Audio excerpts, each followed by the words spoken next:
Wow. Well, welcome to the show.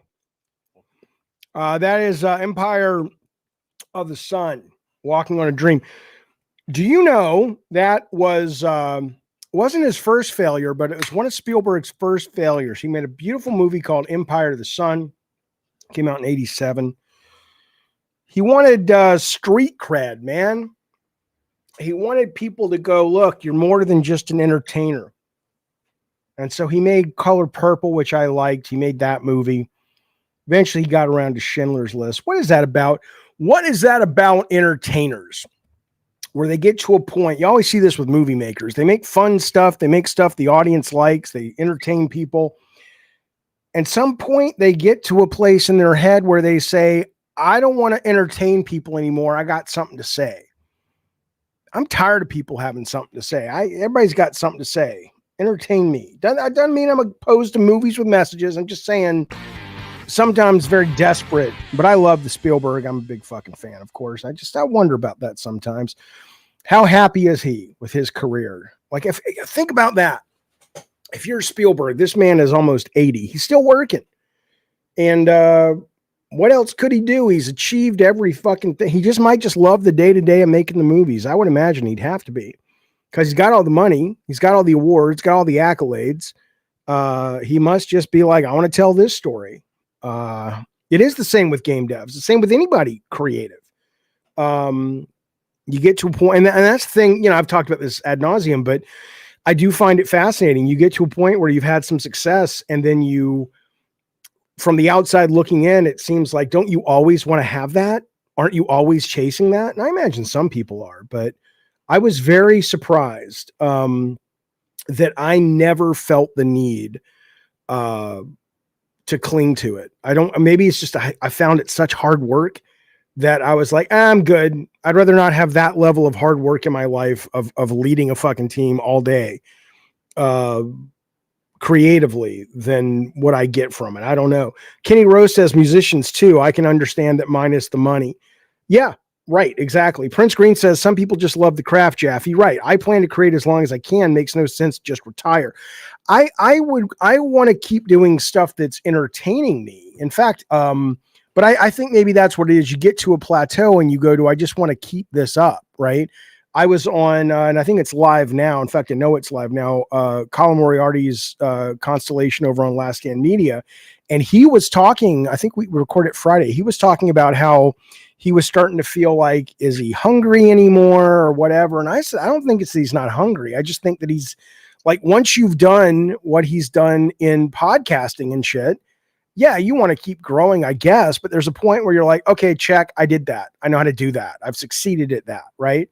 And I think there is a point where you kind of get to, and it's like, what's next? What's the next big thing that I'm chasing? And I think that might be Prince Green when you start to kind of die early. Is when you give up the whale, the Moby Dick to chase after, is what I would imagine. Zeke says, upon further review, he's talking about the Grammys last night. I would like to let the world know I'm fine with Yee's gal being buck naked. Is that how she wants to identify with herself? Yeah, I don't give a shit. Okay. I'm down with that. I make music, says Rob, and only finish something once or twice a year. I never felt burnt out on it. Sometimes it's always best to quit while you're ahead, says Sergeant Frosty. John Romero will never hear the end of Daikatana. But I know John, and John is a incredibly kind, well-adjusted, good human being. And so I think maybe for you guys out there that like to give him shit over it, cool. But John is not waking up every morning worried about Daikatana. He's making new stuff. He's made a bunch of stuff since those days. And he seems very, very happy with him and his wife living in Ireland, running Romero Games. So I would say that you can give him shit all day long, but I've never gotten the sense he cares. Never. Do I know John Carpenter? I do not know John Carpenter. Okay. Welcome to the show. Most of the show today is going to be Gabbing and Games. We're going to get into a little weird shit towards the very end of the show, some interesting news and things like that. But the most of the show is games, so that's why I've titled this Gavin and the Games. Kevin Sal drops our first super chat. He says, what two members of the chat are going to be in your human centipede? Again, bitch, I told you this morning. You stupid son of a bitch. None. I'm not doing it. I'm not fucking doing it. I wonder how much you would. I've said I'd suck off a hobo for $1 billion. If you knew you could survive being in a human centipede, you'd have the mental trauma. But if they said you get $1 billion and you have to be in the human centipede for an hour, that's a tough one. An hour after the poop starts going, of course. You don't want to just do it an hour and just hold it for an hour, Okay. Anyway, point is, welcome to the show. I appreciate you being here. We got Tech Protect there in the chat down there. He's about to put up a link on top of the YouTube. If you're watching on Twitter, you're watching on Twitch, and you want to call in, just ask me and we'll have him put it up there as well. But that will be the way you can call in, be on the show. We'll bring you in at the appropriate times when we're talking about something that you really think you got something to say about. Hello, J-Man. He says, I just think AC Shadows looks cool. Me too. All right. Let's talk about some things, my dear friends. I have not seen this yet, but let me put this on the stream here. Share this tab. Right when we were going live, this went up. Our good friend Gene Park over from Last Stand Media writes for games for the Washington Post. And I think this is brand new, but since it's Gene and it's kind of related to video games, I figured, fuck it, we'll watch it. It's less than a minute long. And then we'll get to the actual game news. But I'm curious what the hell he's talking about. Here we go. 8 years ago for Valentine's Day, I went to a Babyface concert all by myself. For those who don't know, Babyface is a 90s R&B singer who penned all the greatest love songs of the 90s. I was working, okay? And I was reviewing the concert. I could have gone with someone else, but I had no one else. And I sat next to a extremely drunk woman who was really into the concert. She was also by herself. And she almost fell over the balcony, and I stopped her from falling. During the concert, I was also texting. Of course you did, Gene. Gene's adventures on this planet Earth are so unbelievable and yet so believable. It's like, oh yeah, I went to a concert and I saved her life. Whatever, no big deal. A long-distance crush of mine, and she was keeping tabs on making sure that I was having a good time at the concert. She's now happily married to a wonderful man, and I am in this video for WashingtonPost.com. Gene's a good egg. I like Gene a lot. Gene really is a Yakuza character. Wouldn't that be great? Wouldn't that be fucking great if, Gene's Clark Kent, Zeke. That's exactly right. Fantastic. Gene's a good egg. I like Gene a great deal. I want to let you know a little bit before we get right into the show. Tomorrow, at least this is the current plan, the Killing Antidote. God damn it, Jaffe. The Anthony says, yeah, Gene stopped her from falling 2 feet. The Killing Antidote, one of the creators of it and one of the team members, I guess would make more sense to say, will be on the show tomorrow. This is a game that I really like. This is basically a hard R-rated, when it comes to TNA, version of Resident Evil 2 remake. And it's not going to be an entire interview. We're going to do a normal Gavin Games in the afternoon, and around, I think, 6 o'clock, he's going to come on and he's going to talk to us about his process working with the team. My understanding is the whole game is being made by 3 dudes that are sharing a apartment in China. And this guy is in America, and he reached out and was like, hey, I really like your fucking game. And he just ended up kind of becoming the writer on the game, at least for America. And he's got a lot of input on this title. So I want to talk to him about this game. Anthony says, I don't think it's a hard R. That's a bit unfair. It's a hard R for video games, right? There's no actual nudity or anything like that, but it would be a light PG or a hard PG-13 light R if it was a movie. But it's basically what a lot of these grifters are out there talking about. And where's the games like we grew up with? And they don't like it when I cite this one. They're like, that's just a fucking asset flip. And that's just, we talking AAA, whatever. You're never going to be satisfied because you're a miserable son of a bitch. But in regards to this game, I've played it. They just did a big update the other day, and it's got a new chapter, which I haven't played, but I finished what they've put out so far, and I think it's a blast, a great deal of fun. So we'll be talking about that tomorrow. One Pump says the reason that this game isn't trending in the anti-woke circles is proof those motherfuckers don't play games. Of course they don't play games. Of course they don't play games. I don't even know, I get you got to make your money somehow. I guess that's how they choose to do it. Fine.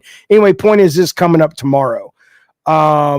And we'll talk about it. Also, people were asking about the Battlefield Battlefield test that's going live sooner than later. I'm in the queue. We're hoping Tech Protect can find a way to sort of help us make it happen, like cut the line. But right now we're in the line.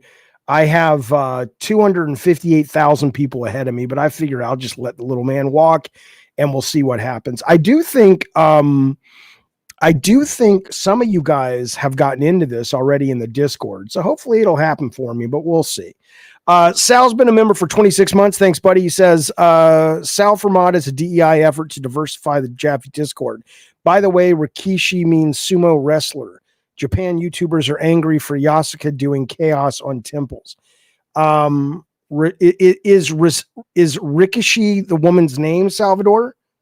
I don't know, Prince Green, if the EA thing is live yet.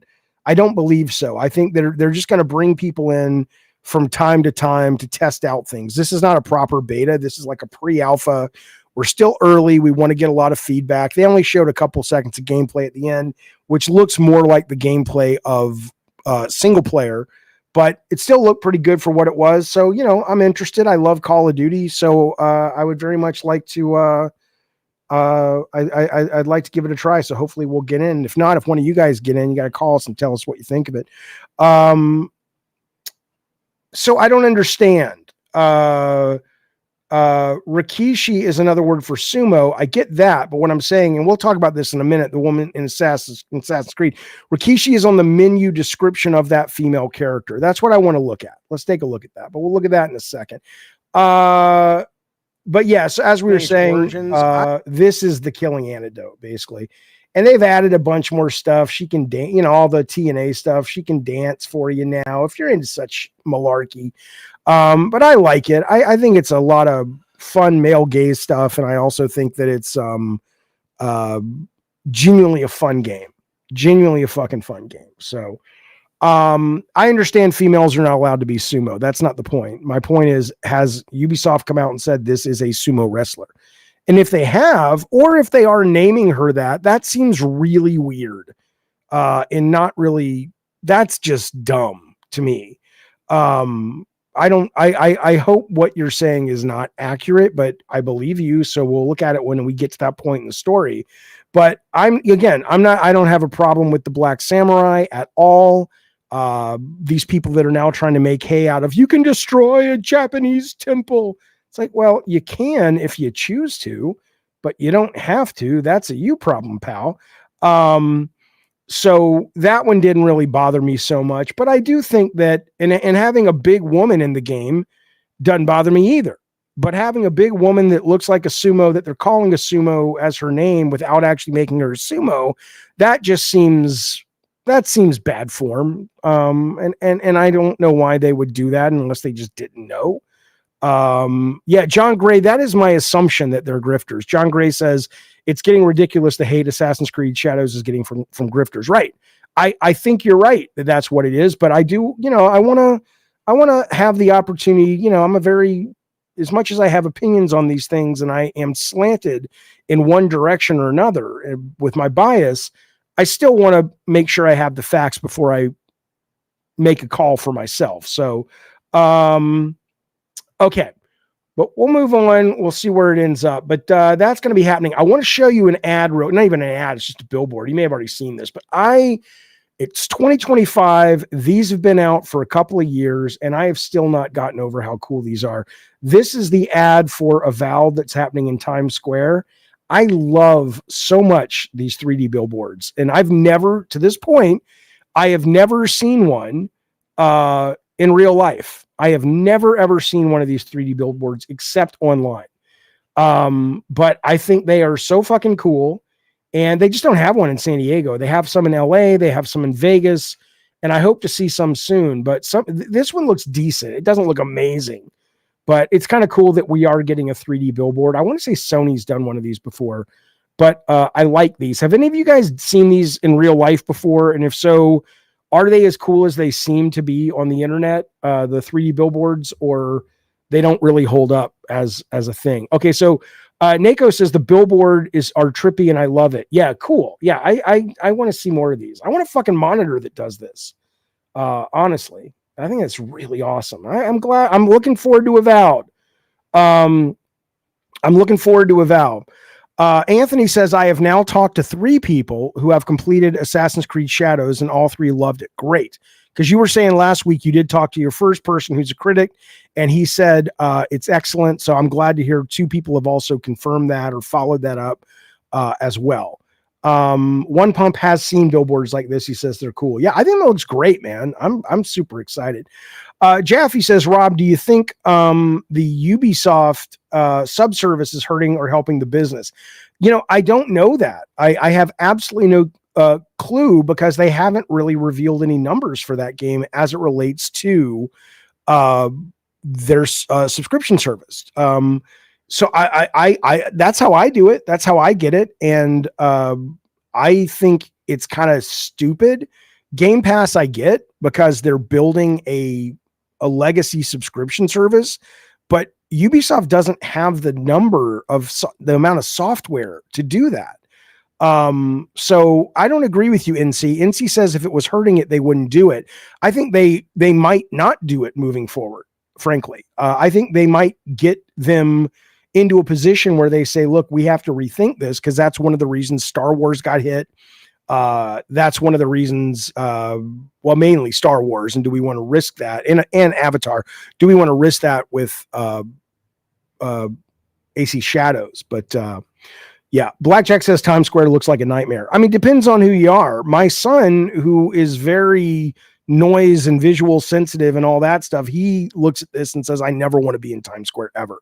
I look at this and I go, I would absolutely love to be here. You know, I've been there before, but I would love to be there for a few hours. But after a few hours, it was, yeah, no, thank you. That's too much. Okay. So anyway, Avowed is coming out this month. I'm excited for it. I'm also excited for this game, which I want to let you know. Where is it? Let me find it. This is coming out tomorrow, and I will be streaming it first thing in the morning. It opens up LA time, San Diego time, 8 a.m. tomorrow morning. And I will be playing Kingdom Come 2 Deliverance. The last I checked, it may have changed. It is currently sitting at a 87 on Metacritic. And I've never played the first one. I don't plan on playing the first one. But I've watched a deep dive of this, and I've read the reviews, and I've talked to people online on this chat who have gone deeper with understanding what this is. And I'm super excited for this. So Matthew says playing Sniper Elite Resistance is real good, but it's a glorified expansion pack. Yeah, no, I know exactly what it is, and I agree. But if you like it, if you like the last Sniper Elite, you'll like this one, because you're right, it's the exact same thing. Okay, playing Star Wars now, says Artemis, but bought on Ubisoft Connect and really enjoying it. Right, I agree. It's a real shame. There's gonna be, certainly with Star Wars, you're already seeing it. Maybe with Dragon Age, I think there's going to be a narrative that forms that when people start discovering those games more, they're going to say, you know what, this really is not anywhere near as bad as a lot of people have been saying. And so I'm glad to hear you're enjoying it. It was one of my top 5 games of last year. Just fucking excellent. Huge Load says, what's he say? He says, hello, Mr. Jaffe. Hello, Huge Load. Last Stand Media fan here. My dad's Jewish. My mom's a good-hearted Christian woman, and I'm from the Deep South. I have always felt we have a kinship for this reason. Peace. Yeah. Maybe we do, Huge Load. Maybe you and I can make the half Jewish, half Christian version of the Dukes of Hazzard remake. You're like, dude, I am 26. I don't know what the fuck you're talking about, Jaffe. I don't care. We're doing it. Okay.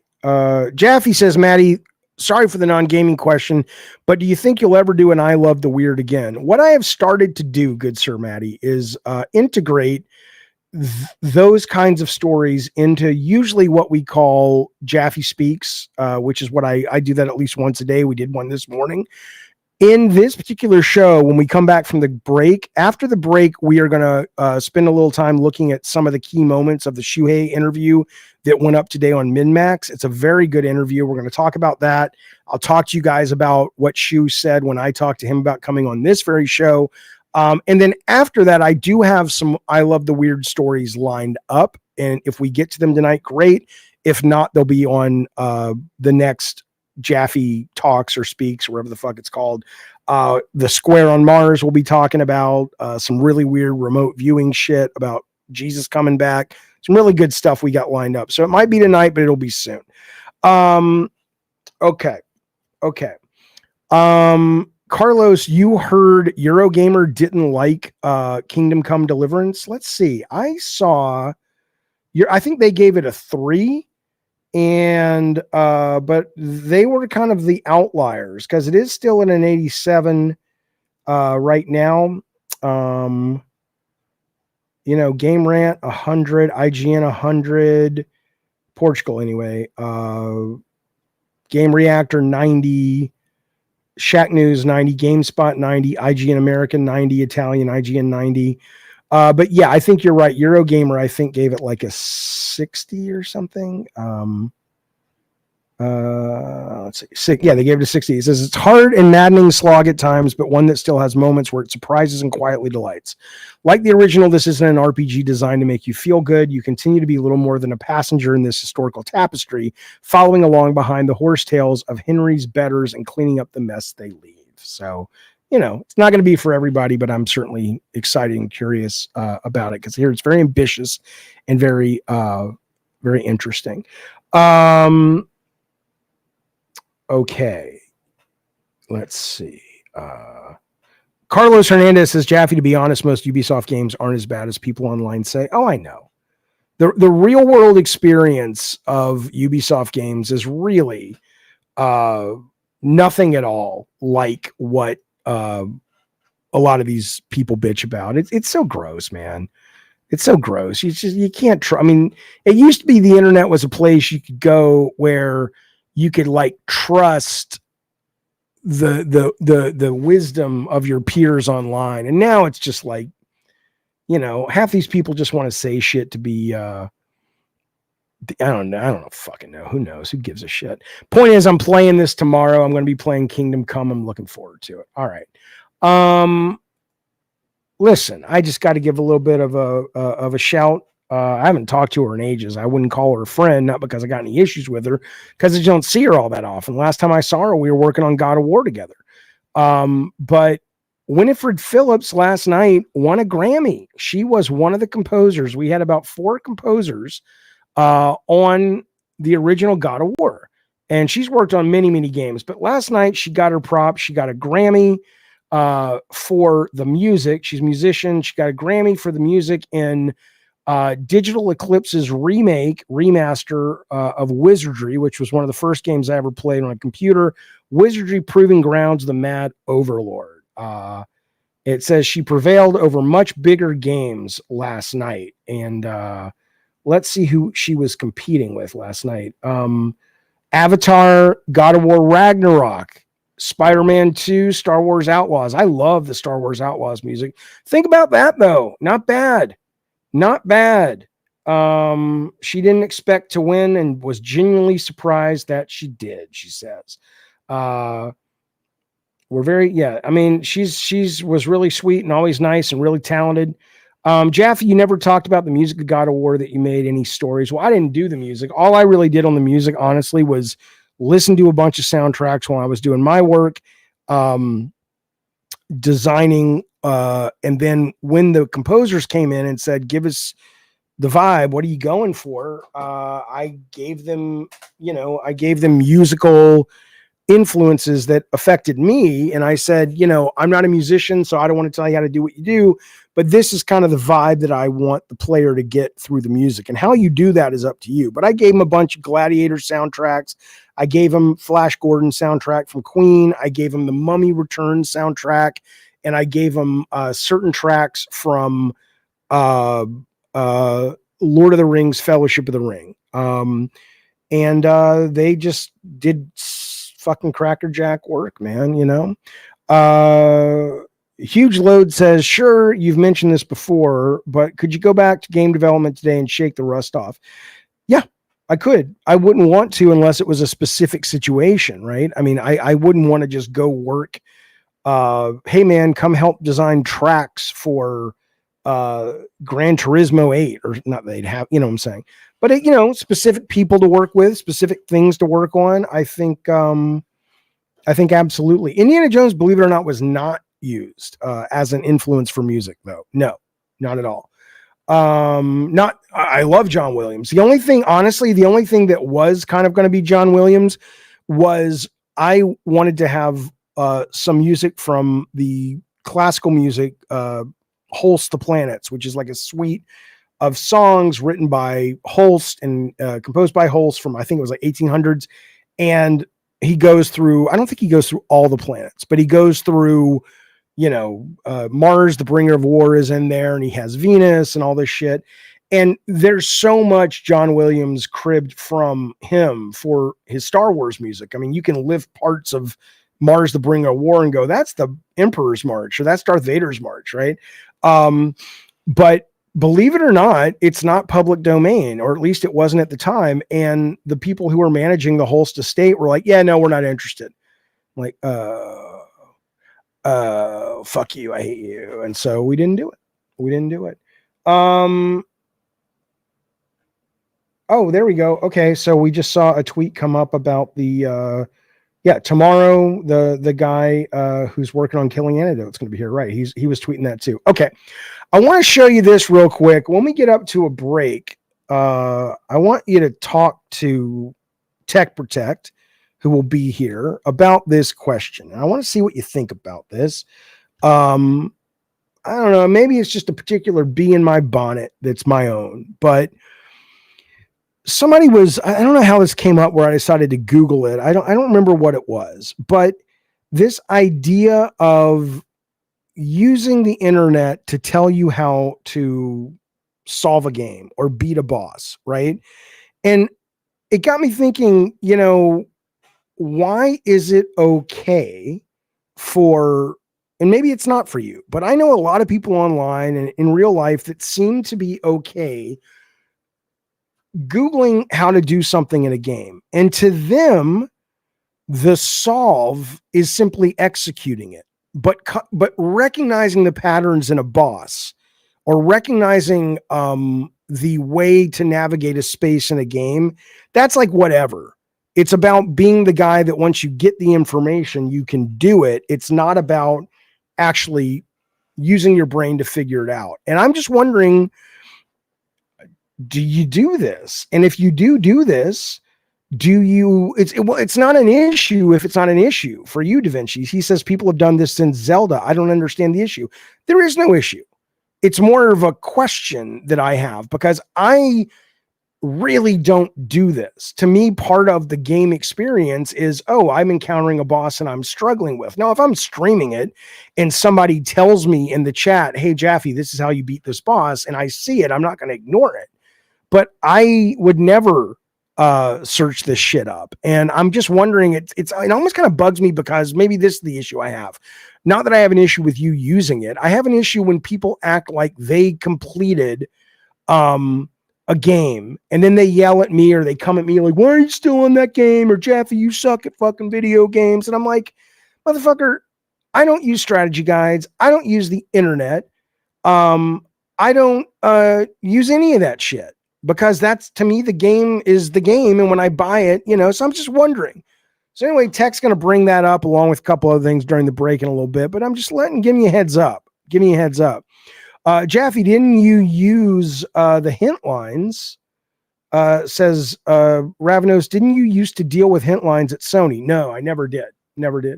By the time I got there, they were outsourcing that to somewhere, but some of the testers did actually take calls from people calling in going, I'm stuck on, Sega CD Dracula, but no, that was never, by the time I was there, they had moved that somewhere else.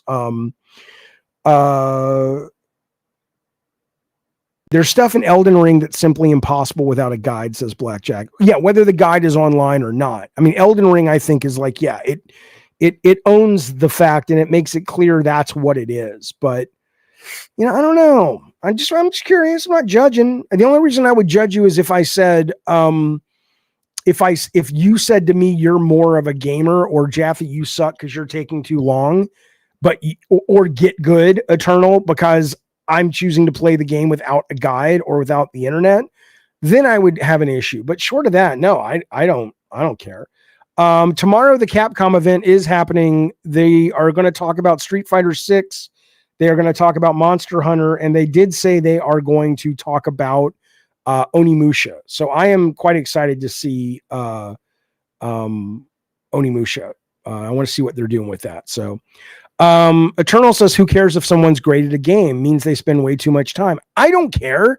I only care, like I said, because they might come at me and act like because I'm slow, because I'm actually trying to solve it on my own, that somehow that is a valid criticism, and I should get good, whereas someone else who solves it fast but uses the goddamn internet, that's all I'm asking. That's why I'm asking. That's what I'm saying, my friends. Here's something else we might talk about tonight or tomorrow. We might do it tonight. There's a thread going on at NeoGAF right now. I'll show it to you. It says, you can turn one video game female, but if you're into the men folk, you can be male, into a real person and be with that person for the rest of your life. Who is it? Let me read that to you again. You can turn one video game character into a real person and be with that person for the rest of your life, clearly in a romantic, sexual, emotional way. And it's a whole thread about who is it? Who's it going to be for you? And so we're going to go through, see what people are saying in that, but think about it, mull it over. If you want to tell me, if I stumble upon the power to bring some video game characters to life, I'll know who you want, and maybe I'll be able to pull it off for you. So that's happening coming up after the break as well. But right now, I do want to show you this briefly. This is a 4-second teaser. People always say, Jaffe, what's your most anticipated game of 2025? Well, I haven't played the game yet, but everything I've seen from this delightful crackerjack of a motherfucker, Kingmakers, this is where you basically go back in time from the future and... Let me turn that down. You go back in time from the goddamn future, and you've got pickup trucks and Apache helicopters and rocket launchers, and you're doing this to like knights in shining armor and shit on the battlefield. So I'm super fucking I'm super excited for this. Kevin says this game looks like fun for 5 minutes, and you're like, okay, I get it. Well, they haven't actually revealed the game yet. They're just kind of, they're showing you the concept, but they've yet to put out a proper gameplay trailer. You may be right though. It's not in early access as far as I know. I think it's a beautiful concept. It looks like a beautiful concept, very well realized. But whether or not it actually ends up being a really great game, obviously, I don't think any of us know. But I'm hoping. I'm excited for it. Because I think it's a neat idea. And so far, I mean, I've seen this guy like launch fucking bazookas at I guess 13th, 12th century castles, and they just come collapsing. But I'm excited. Nako says there's an anime that did the same thing. It was great. I'm so hyped for it. Cool. Yeah, I think it's a great concept. It's a great concept. Father Alex says the new Assassin's Creed is going to take forever to beat. You might as well reduce your games and make more time. My understanding though about that, Father other, Alex, is they said it is much more, and Anthony might know because he's talked to about 3 critics now who've played it, beat it, and loved it. My understanding is it's not a big bloated mess like Valhalla was, and so I'm hoping it's not going to be like a 180-hour repetitive nonsense piece of shit. But yeah, I mean, even if I only enjoy the first 12 hours, I still think I'm getting my money's worth for it. But I hear you. I absolutely hear you. Jojo D. Thank you, buddy. I appreciate that. Very generous super chat. He says, Jaffe, everybody knows I love the community. And the community loves you, Joe. Joe is a man who lives in a frying pan. Joe, it says, I love the community. I wish I can bypass Google to make a better impact, but why isn't there a monthly poll by members on what game you try next? Honestly, Joe, because if you guys put up a poll and it was part of one of the benefits you get from paying to be a member, which I love of this channel, and I don't want to play it, then you're going to have a miserable fucking time. Like, imagine you guys are like, Jaffe, we voted on Persona 5 Gold. And I'm like, and then I'm obligated to play it, and it's a joyless experience. Then you guys get all pissy, and you're like, I paid for you to play that. Why aren't you giving it a chance? And I'm like, I am, but it's a fucking slow fucking game. So I am all ears always, as is Tech Protect, on ways that we can make members at every tier of this show feel like they are getting their money's worth. We do lunch with Jaffe. We just did one a couple of days ago. We watched the Royal Rumble this weekend in the Discord together. I'm always trying to make things that make you guys feel like you're being taken care of. And I want to know what you have in mind. I like your idea, but I don't think I can deliver that in a way that would be respectful of your money spent, is what I would say. But thank you, Jojo D. Jojo D gifted 5 members. God damn, Jojo D. Jojo D, how'd you get so rich? Jojo D just dropped basically what amounts to $35 goddamn dollars in the show. He put his $10 super chat, then he got 5 people the goddamn memberships. Thank you for that, buddy. Let me tell you who got him if you're curious. Because you guys now, you can come. We're going to be streaming games tonight, members only. You can chat because you're a member now. Let me tell you, Jojo D just took care of the following people. The following people were taken care of by good Sir Joe. Neko, thank you, buddy. Scoozer Boots, Be Nice, Gravedigger, and JD Gamer. What's fun about this is you may have absolutely just gifted a bunch of people that are hate watching, and I love that. But maybe they'll come around now. They'll come around and say, you know what? This guy's not as bad as everybody says he is. I need to open my goddamn mind. But I will see. But like I said, Joe, anything you got in mind, let me know that I'm not doing. I'm there. I just need some advice. I need some help. What do you want? I mean, look, if you guys want me to play a specific game you vote on, cool. But I just warn you now, if it's something I don't want to play, you're going to see right through that charade. I've played Hello Kitty Island Adventure already. I played it with Calvin when it was on Apple. It's good for what it is. Will I bring I Love the Weird back? It's been marbled into the shows. We got some I Love the Weird shit coming up later today. So but I'm not going to do a straight up show, at least at the moment. But I know people like it. And if enough people want it, I guess I will. But I like the idea of marbling it in, but you tell me. Super excited. The RE7 director is back on RE9, said Swiss Bliss. Alexa Bliss came back. Oh, have they announced anything other than that though? Swiss Bliss. I know there are some rumors about that game, as it relates to like the characters that are going to be in it and things like that. But, talk to me about specific other rumors. Okay. Hey, Tech Protect, can you take these 3 things down for members? Are you ready? All right. Number one. Joker says I should pick a handful of games I want to play, and then the members can pick from those games. I like that. Good idea. Kenny Rose wants to know, when are we going to play the fan-made Twisted Metal, and when are we going to have the guy on for an interview? I want to do that. Tech Protect, can we set that up? Okay. And then Pompish has a great idea too. He says you should watch some of the old E3 press conferences and tell us about how it was during those times. I'll do that too. If members want that, that sounds like a lot of fun. So me and Tech will be setting this up. Prince Green, boy, let me tell you something. Prince Green's got a question, and it's a dynamite one. Even if I want to show you this clip, even if you do not like the wrestling, even if you do not like the wrestling, Neko says, I don't hate watch. I like to be entertained. You're an amazing person. I love Neko. I want to have his baby. Men can't have babies with each other. That doesn't make any sense, but I'm going to try. Open up, Neko. That's not where I put it.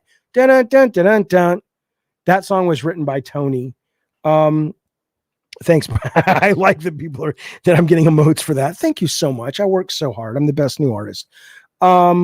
I want to show you what Prince Green's talking about. This was absolute batshit crazy is what this was. You have got to see this. So I don't really follow a lot of YouTubers. I Show Speed, though, is obviously one of the most popular ones. And he was, he was at Royal Rumble, which is, if you don't watch the wrestling, I get it. He's at Royal Rumble. They bring him out. He's not a wrestler at all. He's just kind of like an internet celebrity. But there was a whole little bit. It wasn't real, of course. And like, oh no, you got to jump in. You got to jump in, because what they do is 30 wrestlers, you come in. If you get thrown out, you're out. And it's a big battle royale, right? And somebody had gotten fucked on the way out. And they're like, oh, we got to put this guy in at the very end, right? I have to show you this because, of course, wrestling is fake in the sense that it is scripted, it is staged. But I will tell you, for any wrestler, let alone a wrestler, a guy who is not a wrestler and has no real professional training in this, this looked like, are you shitting me? I'm going to show it to you from a few angles. And I'm not going to show you. Well, I'll put the audio. Why not? Here we go. Listen to this. This is crazy. Hell yeah, I show speed. Impressive standing backflip. Oh my God! Breaker just about broke out. Right? I mean, that. One dog just killed another. I mean, look at this. Watch his neck. That's dog aside. Oh my God! Breaker just about broke I show speed in half. Right? I mean, come on, man. That is, and again, they did this whole thing where it's like, oh no, you know, he's on crutches and all that shit. It's like, come on, man. Nobody's buying that shit. You know, he survived. He was fine, but you got to respect the guy. Whatever you think I Show Speed, you got to respect the fact that this motherfucker took that hit and he didn't die or he didn't actually get hurt. You know, what do you mean he speared him under the ring? Oh, I see. Yeah, he has a gash in his leg, but I mean, that could have broken somebody's back, man. That was, I've never seen a hit like that. Well, I mean, that's not true, but certainly, yeah, Zeke says his new name is I Shit Blood. Exactly, yeah. Goldberg used to impale people into the mat all the time, into the turnbuckle, before it had all that plastic shit on it. Yeah, I know. I mean, there's a, you know, who's the guy? Roman Reigns did some amazing spears the other night on Royal Rumble, and it was insane. But for a guy, you guys are dicks. Ravno's like, respect a guy for being on a pay-per-view event when he was paid. Nah, shut up, dumb bitch. You couldn't take these hits. I mean, yeah, I'm not saying the guy wasn't paid. I'm not saying you need to fucking make him a saint in the Catholic Church, but I am saying for a guy who has no experience wrestling to take a hit from that motherfucker like that, I'm just saying that's impressive. And I get he had padding. What do you think? I'm an idiot? You think I'm just like going, oh yeah, no, man. What do you mean it's not real? I'm aware it's real, Addy Pie, you stupid fuck. I know it's real, not real. That's not the point. It's not the point. Yeah, this guy's 6'5", 280. Ravnos, just because you, I'm not reading that. You're terrible. Okay. I don't think Speed was in position correctly for the spear. Well, again, I mean, that's this Braun guy's job to kind of go, dude, settle the fuck down. You know, this guy doesn't know what he's doing. It's a PR thing. What are you hurting this guy? But anyway, whatever.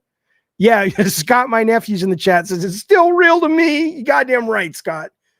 Did you and the kids, any of your kids, watch the Royal Rumble this weekend, Scott? I know you've been to some live matches. In fact, Tony, WrestleMania is in your town. Do you know that? It'll be in Vegas.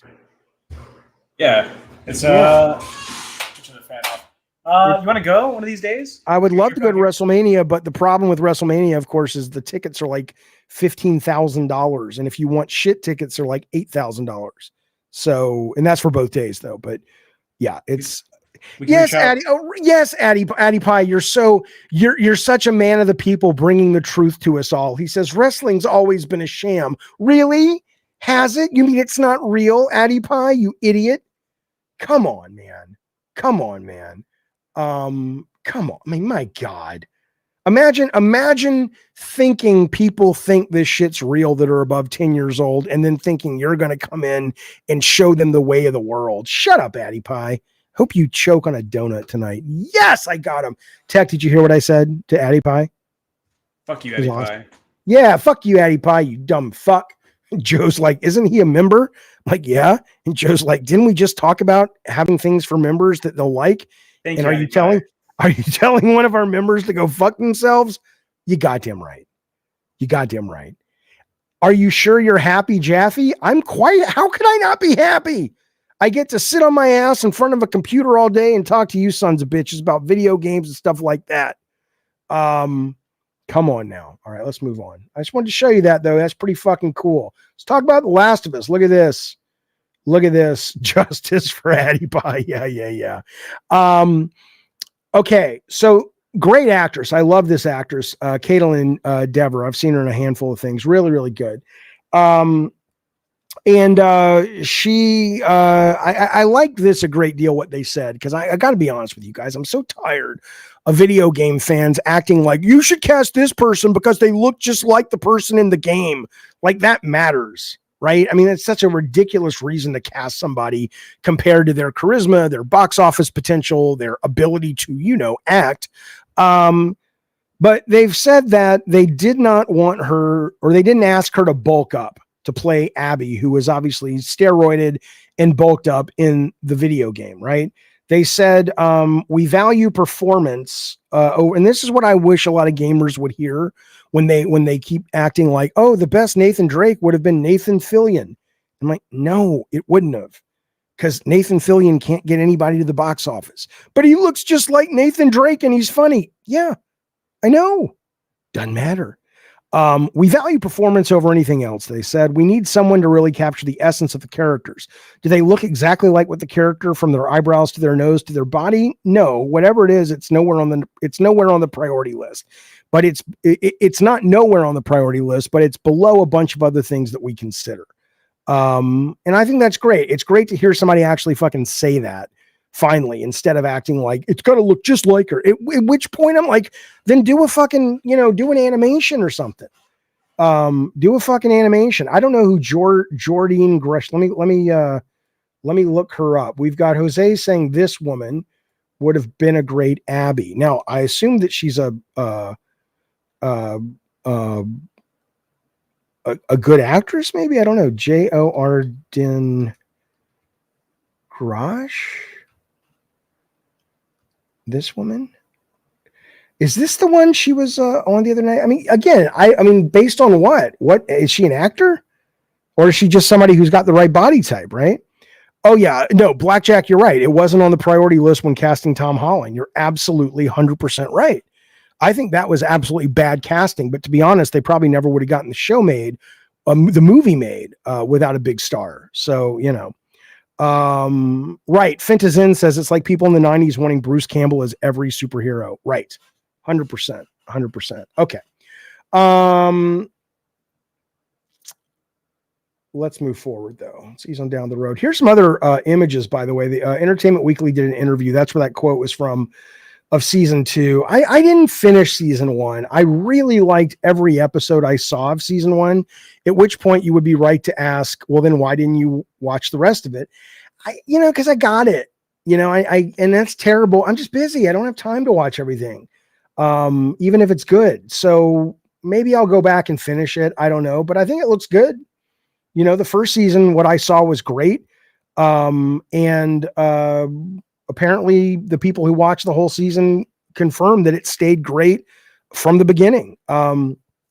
So I played the entire game, says Eternal. I don't think Abby was a well-written character because she had everything handed to her like a Mary Sue and still kept fucking up with her stubbornness. Well, she may not have been likable, but maybe that's the point of the character, right? Is that she gets everything, but she's stubborn. I mean, are you saying that they didn't pull that off well, or you just didn't like that? I'm not sure what you mean. I could not get through Fallout, Mutant Mo. Right. Cause I mean, I kind of got it. Right. And I don't mean that like I knew everything that was going to happen, but like I was watching that show Silo on Apple the other day, and everyone's like, oh, Silo's so great. And I'm sure it is for a lot of people, but I watched like 4 episodes and I'm like, let me just go to the internet and see what this Silo's about. Like, it wasn't compelling enough to stick it out for seasons. What is the Silo? And what's the big end of the season reveal? It's like, where all these kind of shows go. It's kind of cut from the cloth that was originally sewn by Lost. And now it's that with more prestige TV. And I'm like, I'm good. I'm not saying they're not great, by the way. I'm just saying that I get it, Okay. Let's move on, shall we? I want to look at this. So now again, okay. So I want to talk about this video from Asmongold. I'm not trolling Asmongold. I have pushed back on him trolling me in the past, and people are like, you're farming. Yes, I was farming. Asmongold's one of the biggest fucking streamers on the planet, and he was calling me out on some shit that I thought he was dumb about. And so did I make some videos and make some bucks and earn some clicks and some members? I did, and I'll do it again. But that's not this. That honestly is when somebody came to us in the chat this morning, they said, hey, what do you think about having a sumo wrestler in Assassin's Creed Shadows? And I'm like, is that the big fat girl I've been seeing people complaining about? And I don't mean that disrespectfully. I'm just saying that's the only thing I could kind of think of. And Tony said, Tech Protect said, yeah, they're saying it's a sumo wrestler. And then I started looking it up and going, I don't see any evidence that this is a sumo wrestler. And it was explained to me, and I respect this and understand this, that in Japan, it's a big deal, even in modern times, that if you're a sumo wrestler, it really is a woman-only sport. Now, whether that's a misogynistic thing or not, only sport. Yeah, men's only sport. Whether that's a misogynistic thing and you have this and that to say about the culture, whatever. But I understand that is sort of a very sacred thing to a lot of people in Japan. And if this woman is a sumo wrestler, I would go, yeah, that seems weird that you guys would do that in Assassin's Creed. Why? I mean, that, I get the Black Samurai. I think that's great. Got no issues with it. I'm not bothered by, you can desecrate temples. And again, like people on the internet have said, you can do it if you choose to do it. But here's the thought. Don't fucking go desecrate a fucking temple. You don't have to do that. You don't get a trophy for doing that. Right. So those things don't bother me at all. And they're interesting to me. This though, if it ends up being true, I'd go, Ubisoft, what are you doing? This isn't woke. This is just stupid.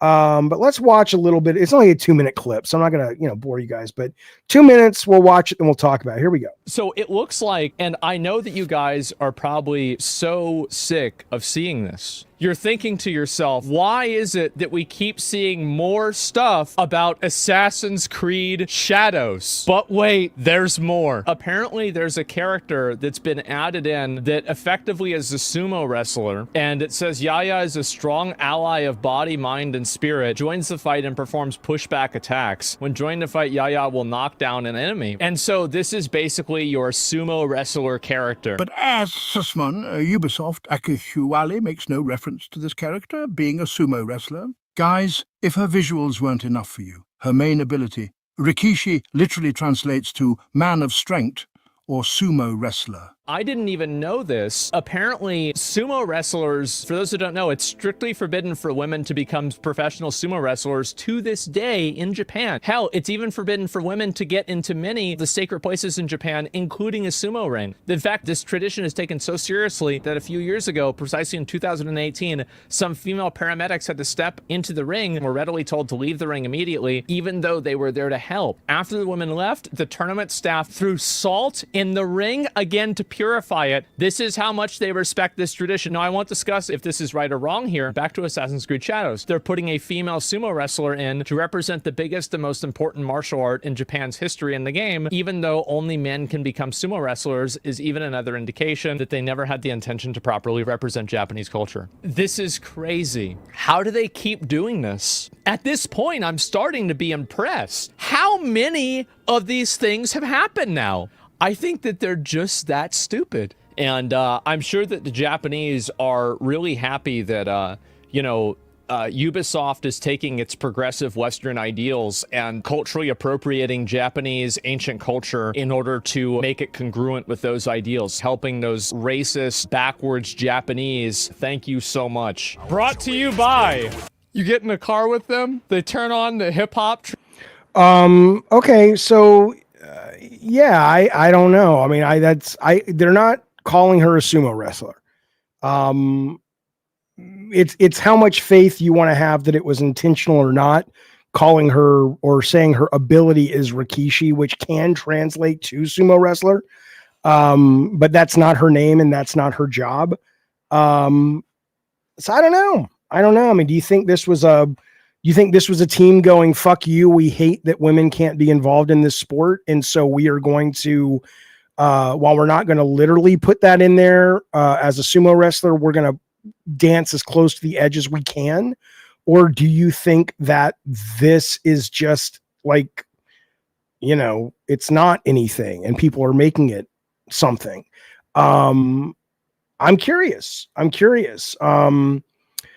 Because I wouldn't call it. If somebody had told me and I was directing this game, I would say, oh my God, I just wanted a word for like a big, giant kind of, physical pushing attack person. And they said it was Rikishi, and it is, but it's also means sumo wrestler. And if somebody would have, and that's really blah, blah, blah, and they would have told me everything that we're discussing, I would have gone, oh, okay, yeah, let's just change the name of her ability.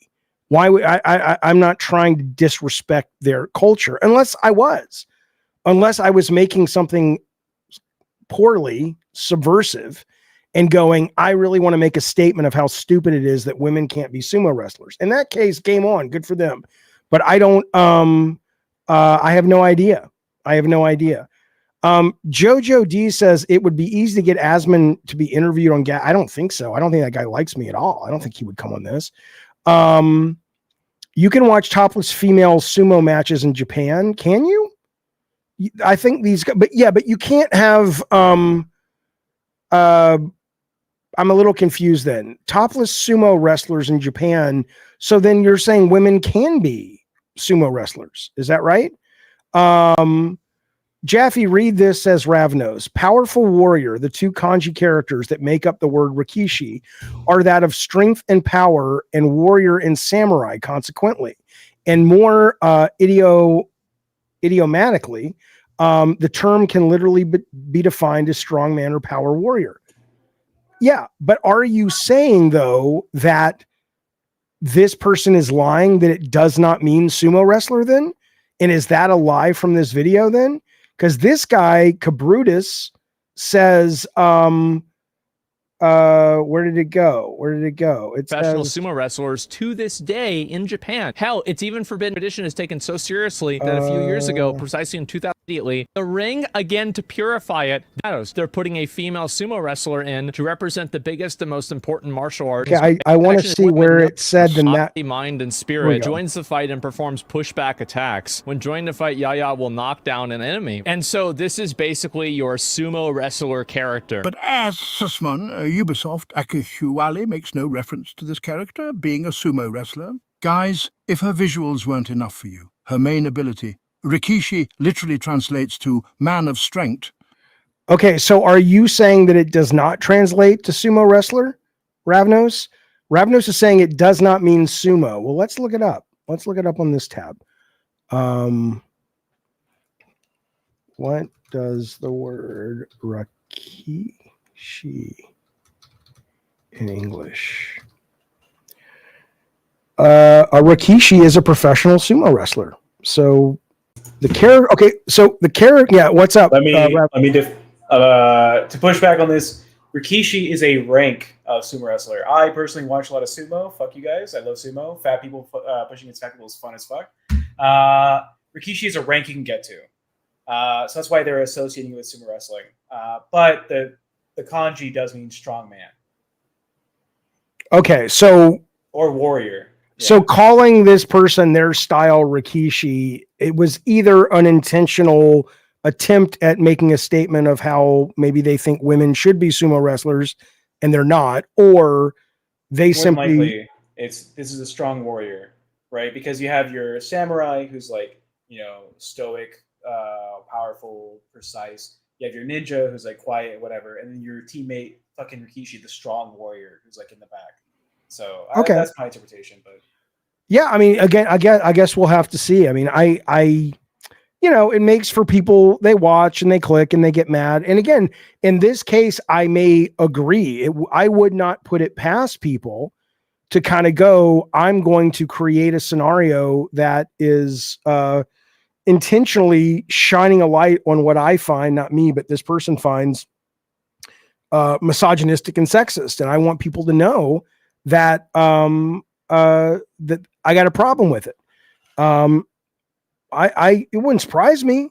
And that's what art does. If you want to do that, great. Taka Harashi, I'm still gonna fucking play the game. I don't care. Is in Virtua Fighter.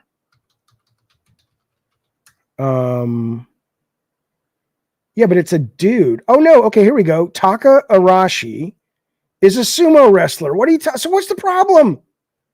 So fuck off then. Okay. Wait, no, she's not a sumo wrestler. Hang on. Now I'm confused. Wait a minute. Why are you telling me to look up Taka? Yeah, he's a dude though. He's a dude. Ubisoft fucked up. I'm not defending their lazy research. Yeah, I mean, I could see that. Bookster says, I looked it up. There are amateur female sumo wrestlers, but there seems to be some pushback. They aren't considered traditional. Yeah. So here's what I would say. I would say that yes, suddenly all these white nerds says all that Jews care about upholding accurate representations of ethnic cultures. Yeah, right. I mean, absolutely. Your point is spot on. Fundamentally speaking, this would make sense, honestly, if it was coming from the Kotaku set or the Reset Era set going, this is cultural appropriation, just like when they get upset when somebody wears a indigenous American costume on Halloween or whatever. You're not wrong. That's a very, very good point. And so, yes, I agree with you. Forgive me if their motivation seems suspect, because it does. That doesn't mean in this case that they're wrong. And that maybe, unless you are trying to make an artistic statement about misogyny in Japan, hell, maybe putting the black samurai, maybe they're just like, look, fuck you, man. I mean, look, if Quentin Tarantino came out, and again, I get that these guys are not Quentin Tarantino or they haven't earned the right to be, but you got to start somewhere. If Tarantino came out with a movie about a black samurai and a female sumo wrestler, a big fat woman from America who wants to go with this black guy to Japan and go, I want to be a sumo wrestler. And the samurai's like, look, dude, I'm telling you, I'm a black samurai. They don't like anybody different over there. And she's like, I don't care. And he's like, fuck it, let's go. And it was set to 70s music and it looked like a blaxploitation film and all this shit. Most of you guys would think it's the coolest fucking goddamn thing in the world. And it sounds pretty cool to me, but, to be fair, that's Tarantino. And to be fair, they're wearing it on their fucking sleeve and saying, this is what it is. Whereas I think this maybe because they are trying to say, well, it's kind of a bit more grounded. I could see why people are going, what the fuck is this? I understand. Let's bring in E-Day. E-Day, it's Jaffe. What do you think about this malarkey? So I kind of just wanted to give you some context because I was curious. I went and Googled it really quickly. So it looks like there are some female sumo wrestlers in an amateur setting. Basically, there's some pushback and they're not considered authentic or accepted by most of their culture. But it seems like there are some out there. It's just they're not in the professional or traditional sense. Yeah, that's what I'm getting. I'm getting that it's like there are going to, the real question on this thing is how much of it is an intentional poking the hornet's nest because they're making a statement, and how much of it is them simply being ignorant to it and maybe, stepping into something that it's like, oh shit, my bad, we didn't know.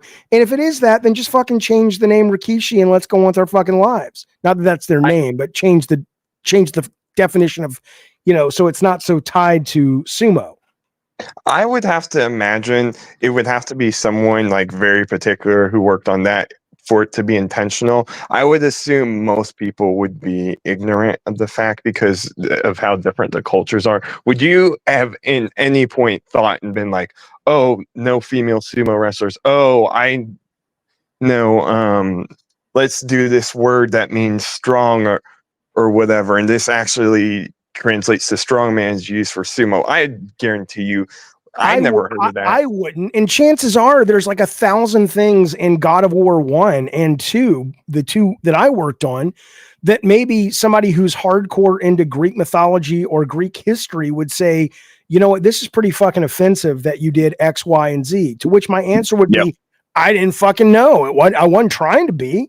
Not the least of which is that all of the architecture in our version of ancient Greece is basically ancient Rome. Because I told the artist, I said, well, most people know Greek architecture as Rome architecture because of the movies. And I don't know if that's just because Universal said, hey, we got the set for Spartacus. Sorry, you're going to make a sword and sandal movie, Harryhausen, you can use that. We're not building you authentic, what the columns really looked like and shit, right? But that wasn't, so it wouldn't surprise me. But I also could see people going, hey, we're going to make a statement here. And they certainly have done that. And I honestly don't, here's what I'll tell you. Somebody in the chat was saying we need to see the context, of course. If you listen to the people who have done the previews of Assassin's Creed Shadows, they will tell you, like Stephen Totillo wrote a whole handful of paragraphs about it the other day, going, the very nature of Yasuke being a black guy and sticking out like a sore thumb in Japan and having racism lobbed his way because it was so unusual and so looked down upon is written into the story. So for all we know, this is like Mulan. It's a woman who wanted to be a sumo wrestler in the narrative. And she's like, this sucks that I can't be. And maybe there are a number of characters in the game that sort of feel outside looking up against the glass, not fitting in. And for all I know, that's a context or a theme to this fucking game. It may be, it may not be, but I do agree we should kind of wait if we're really going to sort of, burn people at the stake. But it is interesting. And I appreciate it, E-Day. Thanks very much, buddy. Yeah, no problem. All right, man. What's that? All right, cool. Tech protect, good, bad, otherwise. All right, good. Okay. I remember, says Rob, people thinking the female character in Assassin's Creed was the character that everyone liked. I didn't play Odyssey, so I don't know. Why are people, says Eternal, now trying to justify sexism in Japanese culture? I don't think they're trying to justify it. I think there are cultural, it's not my place to tell the Japanese what their cultural golden cows should be, right?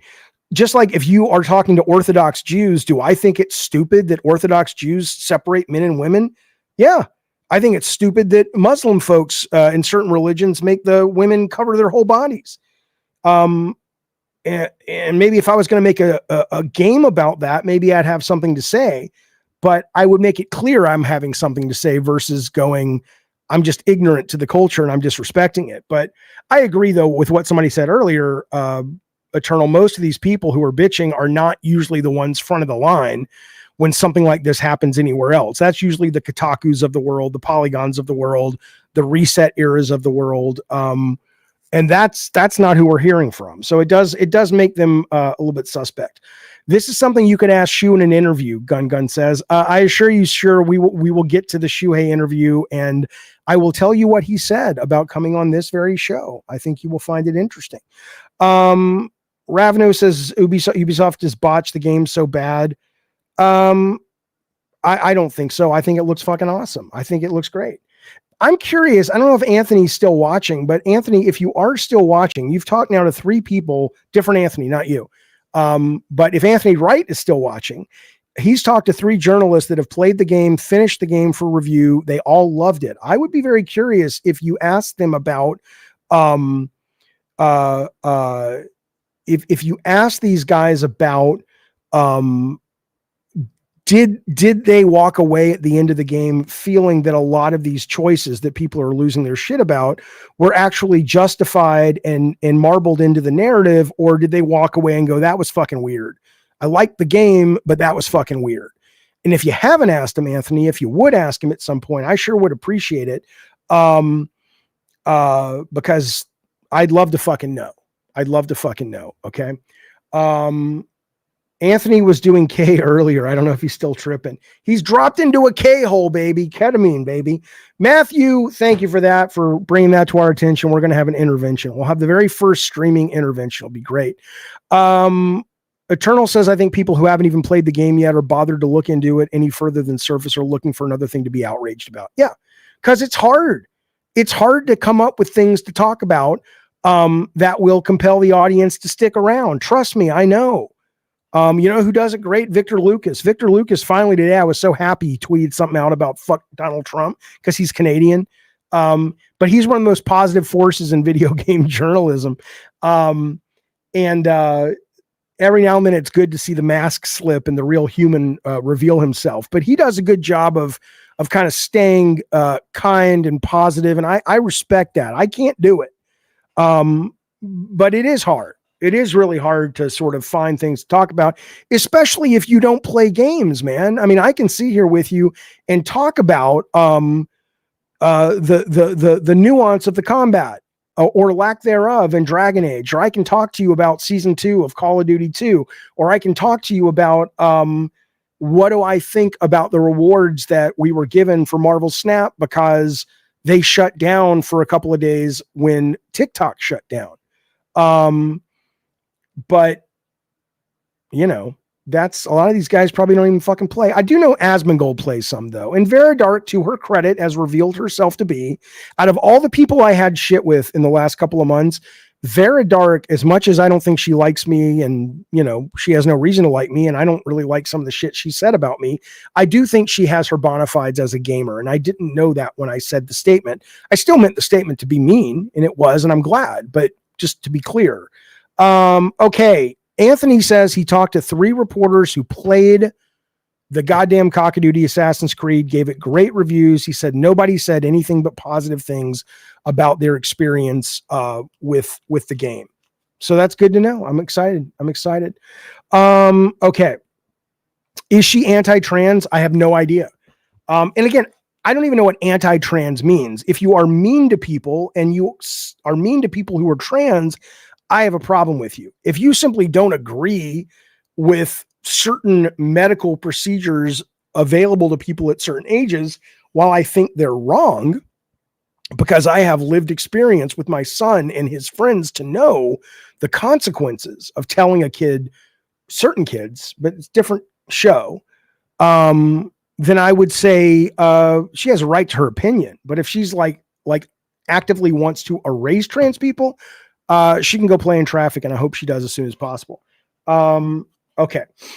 I saw 3 non-grifter people who were all 3 were not impressed with AC Shadows. We're not impressed with AC Shadows. Okay, yeah, we'll see. Okay, let's move forward. I was surprised to hear this. Somebody was on the show earlier today, and they gave me this data. Listen to this. MLB The Show is not coming to Game Pass? What? I guess it's still coming to Xbox. And so I don't think that's a Sony thing. I guess Xbox is probably just going, we don't need to spend the money to put it. And if you want to play it on Xbox, it'll be there, but we're not going to give Sony X millions of dollars to put it on our box, which is weird because I know it's a very big hit no matter what platform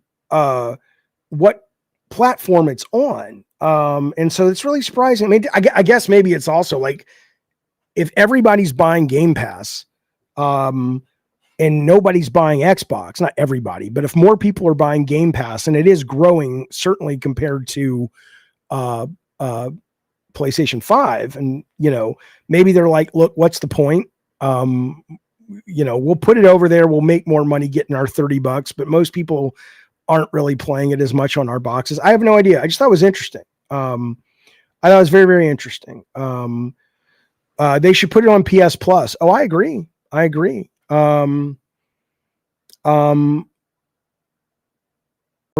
I don't know what you mean. Are you talking to me about Skill Up? I'm not sure what you're talking about. But anyway, yeah, so that's news if you play it. I don't play it because it's too hardcore and simmy for me. And March has something moved to March that I'm excited about. Now I'm trying to remember what it is. Oh, it's Assassin's Creed. I want to play Assassin's Creed in March. I don't think I'll be playing this, but I know it's a beloved game. A lot of people fucking love it, and that's cool. Perfect Dark 2. Rumor coming out that the initiative is going to be putting it out on PlayStation 5 and Switch 2 day one, with the drop on what we assume is Game Pass. From a job listing from the initiative, the studio in Santa Monica that's kind of, I guess, still involved in this some way, but it's obviously been moved over to Crystal Dynamics. Those guys are actually the director of Spider-Man Miles Morales, and the Wolverine game is now over there working on that. They've put up a job listing, and people have been like, oh shit, this job listing says optimize and ensure scalability of rendering features to support multiple platforms and quality configs. And then it goes on to talk about, we already know it's coming to PC and we know it's coming to Xbox. So what else would multiple platforms be? Probably those. It's all going to end up bitrate. It's all going to end up on PlayStation and Switch and wherever they can put it, I just want to let you know in case you didn't know. I'm excited for this game now that Crystal is doing it. I'm very curious about what changes have been made since we've last seen it. I know they had a trailer last year, which I thought looked fine, but that's the kind of game you really need to see, a section of 15, 20 minutes of gameplay to see how emergent it is and see, is it more sandboxy? Is it more, linear? How cool the gadgets are? But I'm excited for it. I will say I don't give a fuck what Joanna Dark looks like, but if that's what she looks like, I think she's a stupid fucking character and it's a missed opportunity. I don't think she needs to look like Sydney Sweeney necessarily, but you can make her into a very, very attractive, but not a sex pot secret agent. Why would you not? Why would you not do that? It's not that kind of game. If you want to make, here's what I would say. If you want to sit down and you want to make a AA video game about an aging female spy, and she's been at this for 20 years and she gave up the love of her life and she lost, her family to assassins, and she's just gone through the ringer, and it's more of a, it's not realistic. It's an action video game, but it's more of a tone that feels like it's about the internal life as well as the external action adventure. Then I absolutely get that you would say, of course, we're not going to sex pot up our fucking spy. What are you, idiots? That's stupid. That's dumb. But you're making what's clearly, at least so far, a AAA 4-quadrant summer blockbuster James Bond movie with a female spy. Sex the woman up. I'm sorry, but what's the matter with you guys? Look, as a fellow progressive, as the most progressive guy you've ever met in your fucking life, I assure you, for the most part, I get this. I get the value. Oh, you're not even seeing the right thing. You're looking at the wrong thing. There she is. I get the value of this, of going, look, not every woman needs to be in video games fucking Stellar Blade. 1,000%. The worm is turned. The world is changing. Equality, feminism, on and on and on and on. It's excellent. But there are also times when people want to play stupid, fun comic book entertainment, and I would argue this is one of them. She doesn't have to be wearing like insurance and shit, or whatever her name was, Erin Insurance, with a skin tight leather suit, and she's just a sex pot. But Come on, man. Make her look like a fucking superstar going on missions. That's all I'm saying. If you were going to cast Joanna Dark and recast this person, nothing wrong with this lady. Most people watching this stream right now that like women, we'd be lucky if a woman who looked this attractive would look our way and give us the time of day. There's nothing wrong with her. But she's not a fucking superstar. Who would be the right woman to put in this role? If we were going to cast the perfect dark role, I would be curious. Who should we put in this role? Karen Gillian? No. Let's see. She does look a little bit like Ashley Johnson. Guess what? Ashley Johnson, not a star. I like Ashley Johnson. Angelina Jolie's too old. Give me somebody relevant and current. Sydney Sweeney, too sex pot. I need somebody who's, you know what? Somebody today was telling me about the woman. I don't know if she's a good actress. The AT&T woman who also does the voice of Squirrel Girl. She might be too tomboyish though. Let's take a look at her. Yeah, she's a little too tomboyish. You know, I mean, the obvious one is to say Rebecca Ferguson, but she's getting too old for this role. But she's the woman in, Silo and what's that other goddamn motion picture? The Mission Impossible movies and shit. Check it out. So to me, I would say, all right, view tab. I'd say she makes sense, right? She's attractive. She's pretty, but she's also got the chops and she's not like sex potted out there. Again, this is a pretty easy pick because she's already played a spy. But you get the point. You get the point, right? That's all I'm saying. That's all I'm saying. Jenna Jameson, come on now. So, Eliza Gonzalez, who is that? Let's see. Eliza, I don't know who that is. Let's see. Yeah, I could see that. I don't know if she's a good actress or not, but yeah, I think she could be really, really cool in that role. Absolutely. What are they doing? Microsoft. Yes, Susan Boyle. Shut up, idiot. Doug says Susan Boyle. Look, Microsoft, please stop. Be progressive. Support women. Support LGBT folks. Support the Jews, the Muslims. Everybody needs help out here because everybody's got their bag of hammers they're dealing with, and there's no reason to not be equal and fair.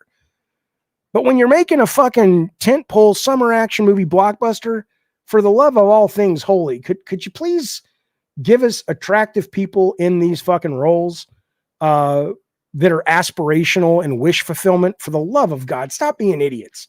Get your executives' heads in the game and understand that you can be progressive and you can be a male feminist, of which I am a proud one, and you can be a great ally to all kinds of different religions and races and creeds and sexual, and you can be all that. And you can also still go, okay, but that doesn't mean we can't also enjoy the shit out of fun sexuality and over-the-top sexuality. The fuck's the matter with them? The fuck's the matter with them? I don't understand. Come on, man. Give us an attractive Joanna Dark. Why is this hard? Why is it hard? I don't know. Who's writing me? What? Tech Protect, are you supposed to be sending that to me? Because it makes no goddamn sense. What? I don't know what he just wrote me something. I don't understand what it says. I don't care. Kevin says, I hate when dudes say they're a feminist. I don't give a shit what you hate. I consider myself a feminist as far as I can tell. Cindy Crawford's daughter looks just like Cindy Crawford. You goddamn right. She's probably too young for this role. But yeah, no, I mean, I don't know what to tell you, bud. I mean, if, male feminist is basically just a guy who wants women to be given the same opportunities and equality that men have, but whatever, do with that what you want. Okay. Listen to this now. Listen to this. This fellow was removed from Ubisoft for, toxic behavior. Okay. But this was Shuhei talking about, on MinMax today, and we'll get to this interview in just a little bit. This is Michael Ansel, who did King Kong and did Rayman and did Beyond Good and Evil 1. He was working on Beyond Good and Evil 2. And Sony showed off an exclusive game, Wild, if you remember. And it was canceled in 2021, almost a year after Michel Ancel retired. Now former Sony executive Shuhei has shared his thoughts. Here's what he said. I'll put up, let me see if I can put up the game so you guys get some sense of what we're talking about. Let's see, Wild. That's the Reese Witherspoon. Hang on. Wild game? Come on, man. Wild Gamescom. All right, here we go. Let's let this play. All right. There we go. I'll let that run while we're talking. So here's what it said. There were lots of great ideas, said Shu, that didn't materialize into the actual game structure. It was a very open kind of thinking. One of the earliest pitches was the map size of the game was the size of Europe. The game would have taken place during prehistoric times as players stepped into a role of a human whose shaman-like powers gave them the ability to influence or control animals. Smaller animals could be used to spy on other tribes. Large animals could actually be possessed by the player to guide them to accomplish a goal. After the retirement, Ubisoft opened an investigation into whether he created a hostile work environment. He denied it, and it doesn't appear any actions were taken, but he left.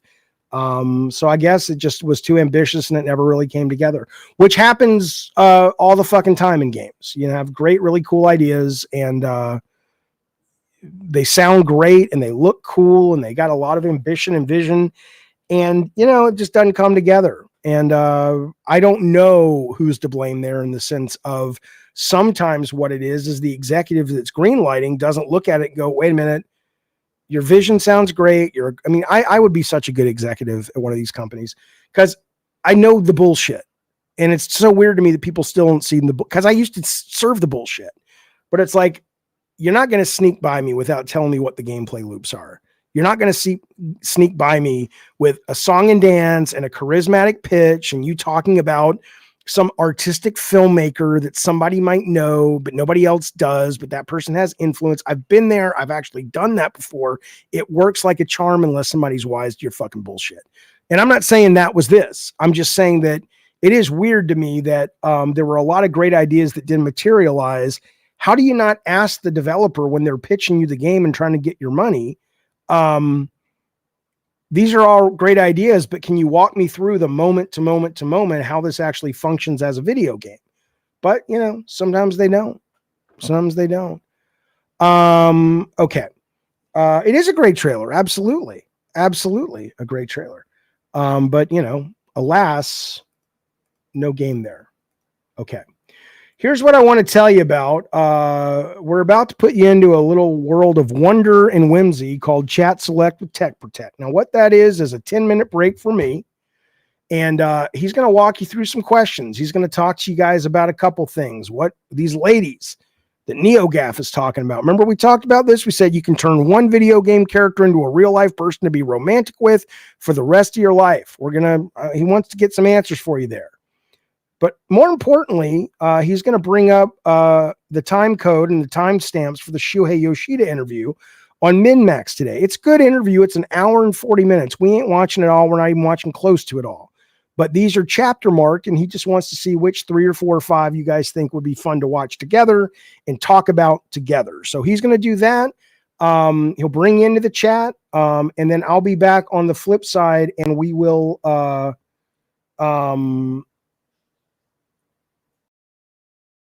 I'm getting hang on. I'm reading oh, that's good. I can't say that. I know what Shuhei's doing next, but I will not tell you. Okay. So, all right. So Tech, it is I. You are on the stream. I'm going to hide this. Now, here's the thing though. I cannot put up the select with Tech Protect and all that shit right now because we're on Talk Studio. Okay. So you just got to run it from Talk Studio. I'll be back. I'm going to set a timer. I'm back in 10 minutes. Take care of these good humans. And I'll see you guys in 10. And Tech, you got it? Sounds good. Yeah. All right. See you guys.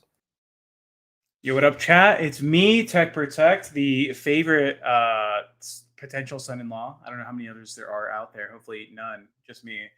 But here we are. Jaffe wants to talk about this Yoshida video, or yeah, Shuhei Yoshida opens up on Nintendo stress leaving PlayStation. Wow. So we're taking in chats. Hey guys, hey Anthony, hey Lutron. Please feel free if you any of these like catch your interest, pique your personal penis or whatever. Let's go ahead and type those in chat. So we have will Shu write a book about his career? Would you guys have liked if Jaffe wrote a book about his career? Are you guys interested in that? Should we get Jaffe a ghostwriter? Maybe he'll write it himself. Let's see. The rarity of transparent game executives. Yeah, a lot of stuff behind the curtain, behind the veil. Let's see. Thoughts on Switch 2, playing the Nintendo PlayStation. Let's see. Calling the PlayStation 4 Orbis. Were they really going to call it Orbis? That sounds awful. Tech, they're saying you're low on the mic, by the way. Am I really? It's me now. Hello, I'm turned up. Now I'm yelling at you.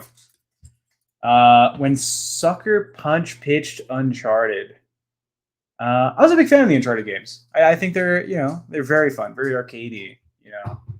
How expensive was Beyond Two Souls? Let's see. No, because Jaffe will never admit where the bodies are buried. Yeah, you got to get some real life experience on how to decapitate or cut a guy in half for God of War 1, I hear. So I went through some game testing. Let's see. How expensive was this? The rocky launch of No Man's Sky. That was a weird game. No Man's Sky came out fucking like it was going to hit the floor running, and then it just fucking tripped like the first couple minutes. All of the updates have saved the game. I don't know if anyone else has played, but big fan. Jesus, why are you yelling? Look, I said it was okay. I'm going to put it back down a little. The future of AAA game development. Why the messaging of 8 megabyte the PS2 memory card? Okay, anything interesting for you guys? Anyone? Where are these questions from?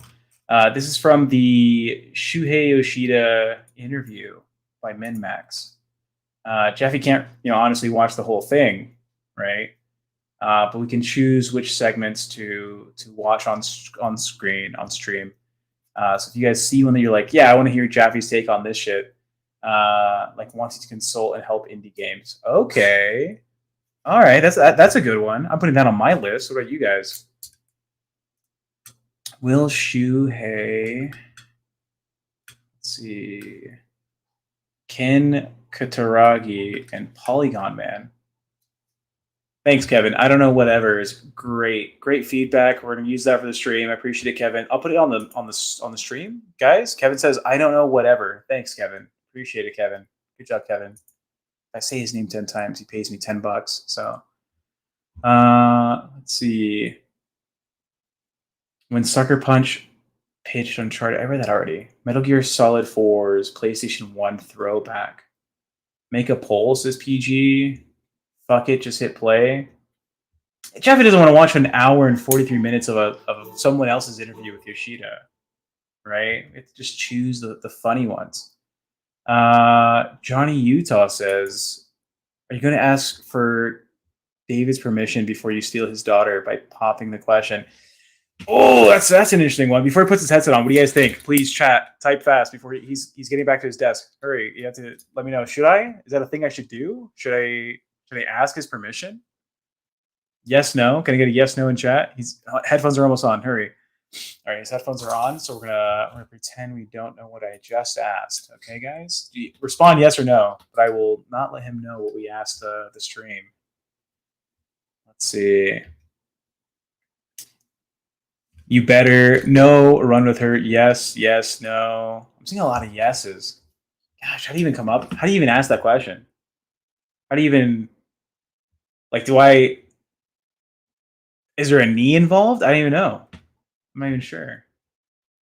maybe I'll just like send a Discord message. That probably is the appropriate thing to do. The modern age, you know, Gen Z and blah blah blah.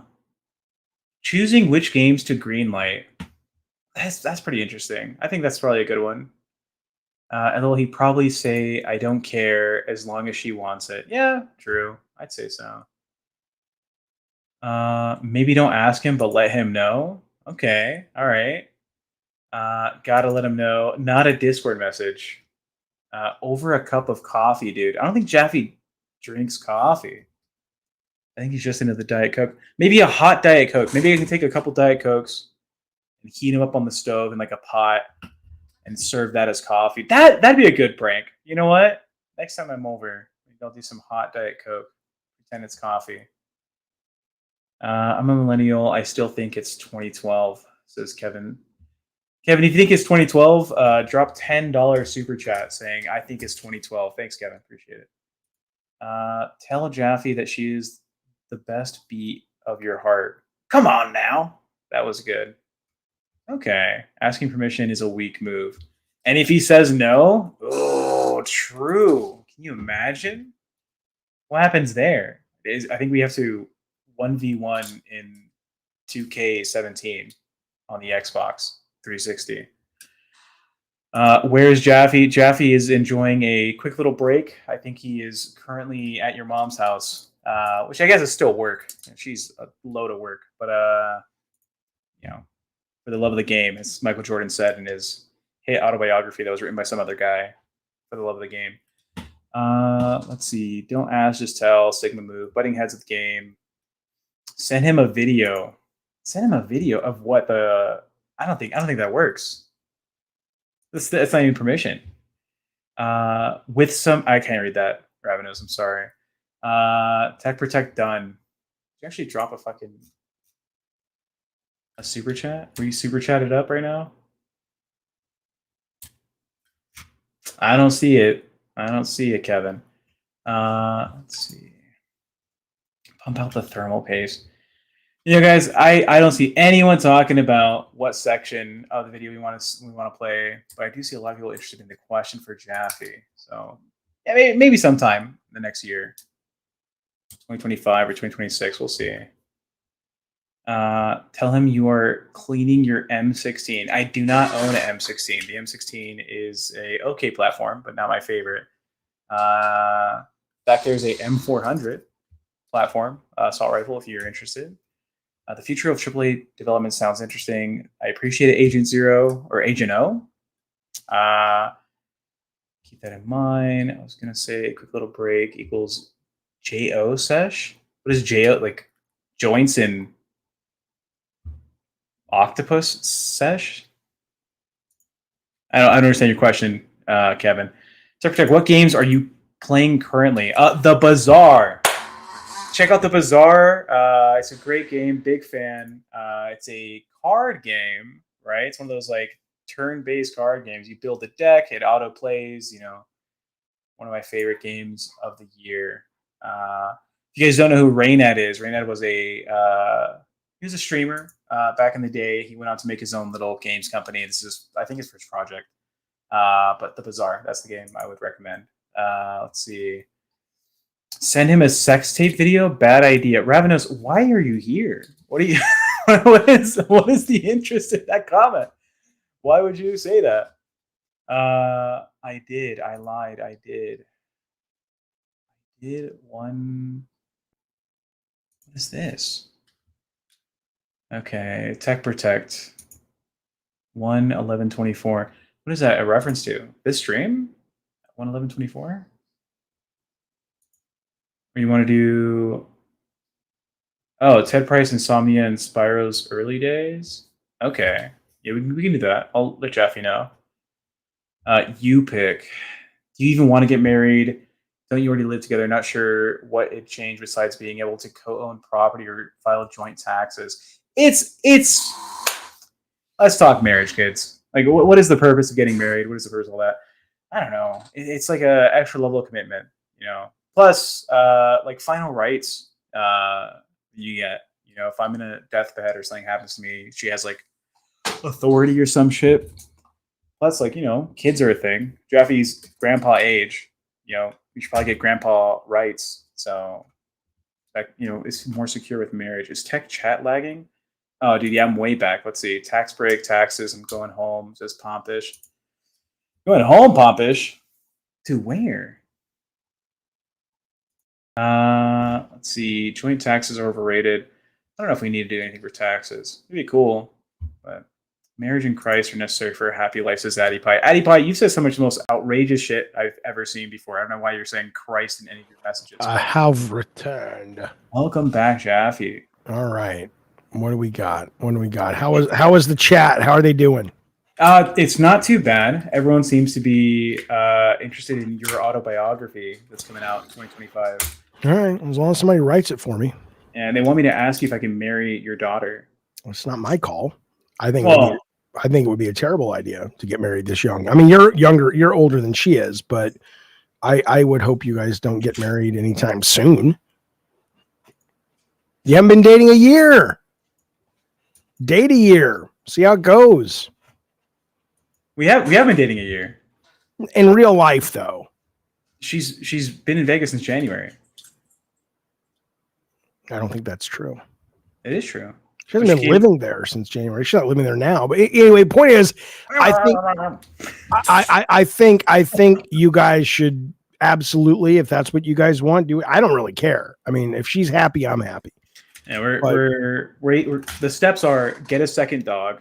She wants a second dog to see that the relationship is steady. Then get a third dog, and then maybe after like the seventh dog, maybe we start looking into that kind of shit. I think that's great. But I don't. Yeah, I'm. It's if she's happy, I'm happy. It's and you know what I think about marriage, which is get married, don't get married, get divorced. That's fine. I don't give a shit. I think it's all silly anyway. Your dad says us getting married is a bad idea. Here's the headphones you can talk. What? Give me the phone. Why am I involved in this? Because it's you. Well, who else is gonna marry? The mic's over here. I don't know. He likes like Sabrina Carpenter. I'm pretty sure. Maybe. What's Sabrina Carpenter have to do with this? Hi, Dad. What's up? Well, Tony he said he was talking about getting married, and I said, I don't think you guys should get married. I think that's ridiculous. You haven't been with each other long enough, and it's way too soon. But if you want to get married, I don't care. That's what I told him. I said, as long as you're happy, I'm happy, and nothing wrong with marriage, nothing wrong with divorce. I don't give a shit. Are you happy? That's what I care about. I didn't say nothing about marriage. I proposed, but shut up. But my timeline for that is like 3 years. Like you get like proposed or engaged, right? And then you wait like 3 to 4 years, and then you're like, well, does it stick? You know? Yeah, right. I didn't tell him that you proposed. Well, then why is this conversation happening? People were asking me if I should ask your dad permission to marry you. Then I asked your dad, and your dad was like, marriage sounds like a bad idea. I was like, sounds like you don't have permission. He doesn't need my permission. I would respect him less if he actually thought he needed my permission to marry my child. That's your choice, kid, not mine. Someone says in chat, hey, Tony, anyone ever tell you look like the guy from To Catch a Predator? Chris Hansen or the Predator? Please say the Predator, probably the Predator. You look like the decoy. The decoy? The child? Yeah. I look like the child? Yeah. I look like Vosh if he was like Mexican-ish. You think so? In this camera angle, look at the camera. All right. Well, let's get back to work, Vosh. You see, chat. You see, communism can work. Hey, Sarah. Hey, ask her if she made that phone call she needed to make today. Hello. Your dad says, did you make the phone call? Yeah. Oh, you did? Yeah. Good. Well, don't give us the specifics online. Yeah. All right. Love you, baby. Okay. Jojo D, thank you for the super chat. Very generous, buddy. He says, I would love to bypass Google and donate money to Gavin and Games so Jaffe can do giveaways. What's that mean? I live in Canada. It needs discussion. Any chance of that? I don't know what he means by so Jaffe can do giveaways. Jojo, thank you for that super chat, buddy. Tony, you know what he's talking about? So when giving giveaways, there's sometimes some rules about like accessibility to get into the giveaway and blah, blah, blah. Especially with other countries. That's why most people say like within the United States. They don't say like with Canada or Mexico.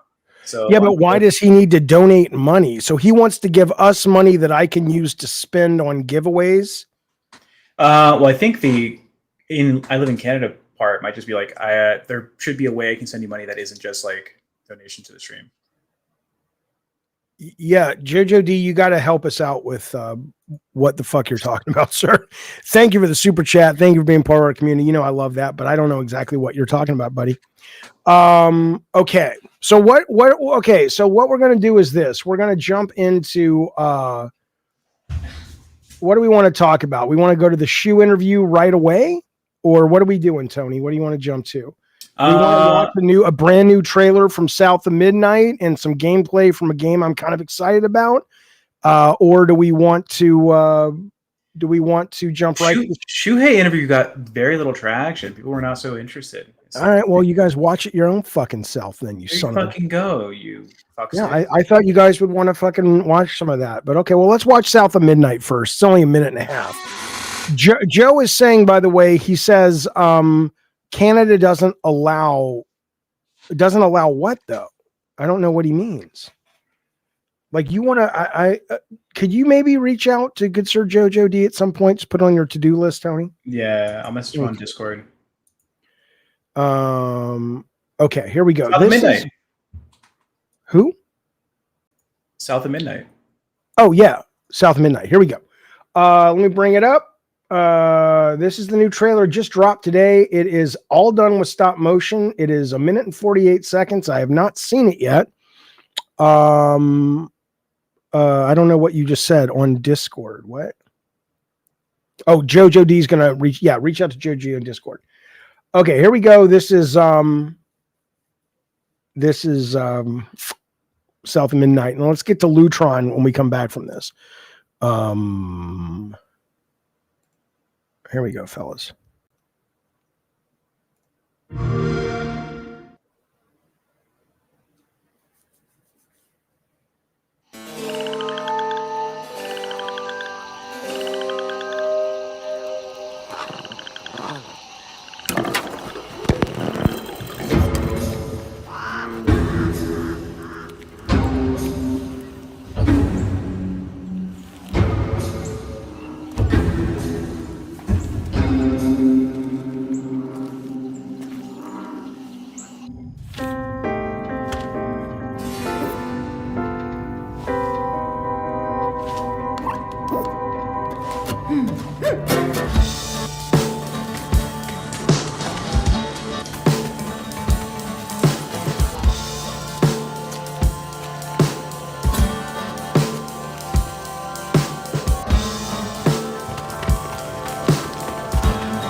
Cool.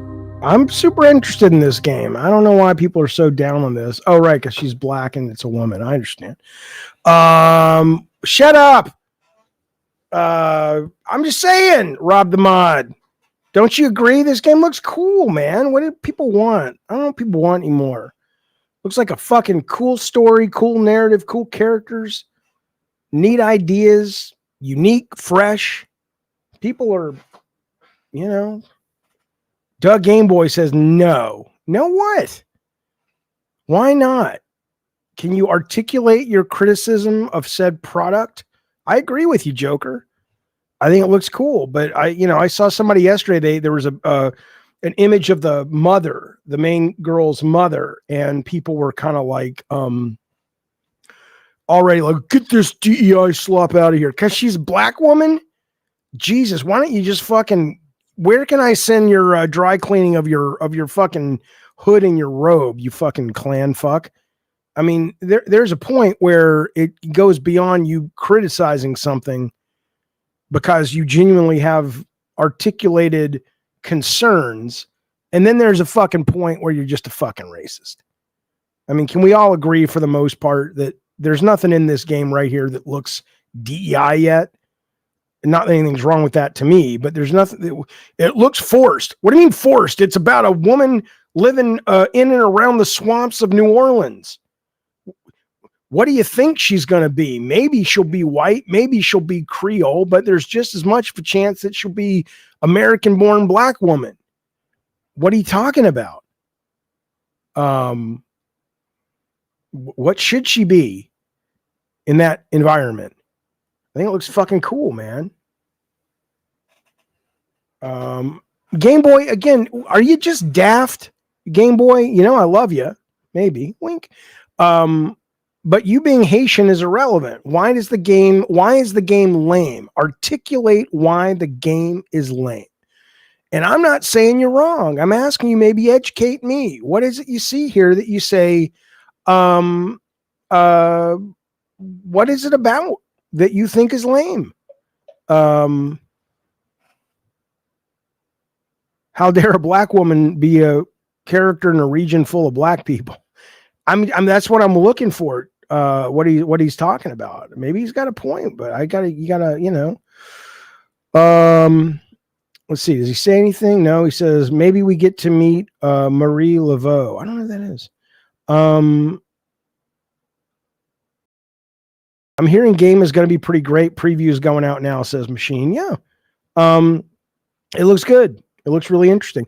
Jaffe, do you really think Game Pass users will purchase a premium edition? I don't know. I can tell you I purchase all the premium editions and I have Game Pass, but I do it because I want to play it early for the stream.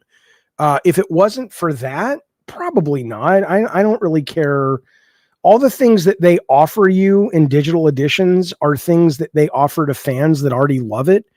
But I don't even know if I'm going to like the character or the music. I think I'll like the music, but why do I want any of this stuff until I've fallen in love with your fucking product? So the only thing I'm getting out of it is the 5 days, but if it wasn't the 5 days, I wouldn't be getting it. Not at all. And the stop motion thing, I mean, I think, I think we can all agree. I mean, people have said they're going to have a thing to turn it off in the gameplay versus the motion versus the cutscenes, and I think that's good for people who want that. I think it's neat, but I grew up with stop motion. If you're like 25 years old and stop motion genuinely looks like it's a bug, I can understand why you might say, "Oh, this is a problem." But because I know what this is referencing and I like this style and I grew up with this style, I like it, but I get that maybe people are like, it looks like it's missing frames. It's like it is, but that's a fair criticism if you don't like the style, but they're going to let you turn it off is what I understand. Okay.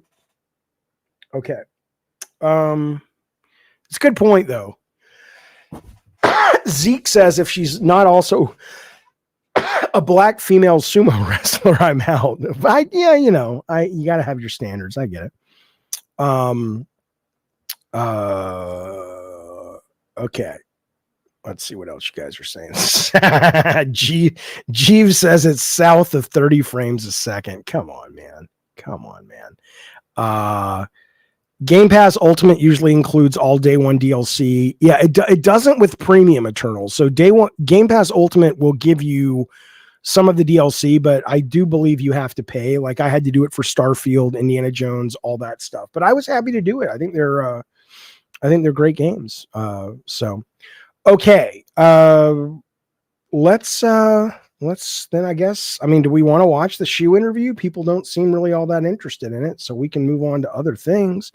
Here's what we can do. We can go to Roadcraft, a gameplay overview trailer that looks pretty good to me. It's kind of like a Mud Runner game. I love shit like that. We can watch a video this guy made, 8 minutes. What should the next Twisted Metal look like? Or we can jump pretty much right into some of these weird fucking topics, man. We got some Scientology shit to look at. We've got weird shit happening on Mars. We've got some remote viewing about Jesus Christ coming back.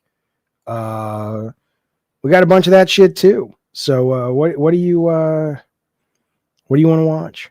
What do you want to watch? What do you think, Tech Protect? What's the chat? How's the chat feeling tonight? What do we want from these people? We could bring my brother on. My brother is supposed to be watching. I says to my brother, you should call in. He never calls in.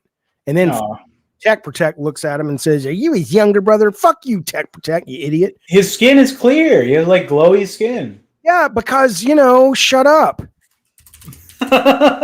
He looks like he gets like a good amount of sunlight throughout his day. Yeah, shut up. Shut up. What do we want to watch, boys? What are we doing? Anthony wants to watch Shoe, but I mean, I don't know. Can you we can't put up a poll right now on this particular little thing. Oh yeah, let's check into the Battlefield. Let's see where we're at with Battlefield. I have 237,000 people ahead of me in the Battlefield right now. So, and I have 2 more than that.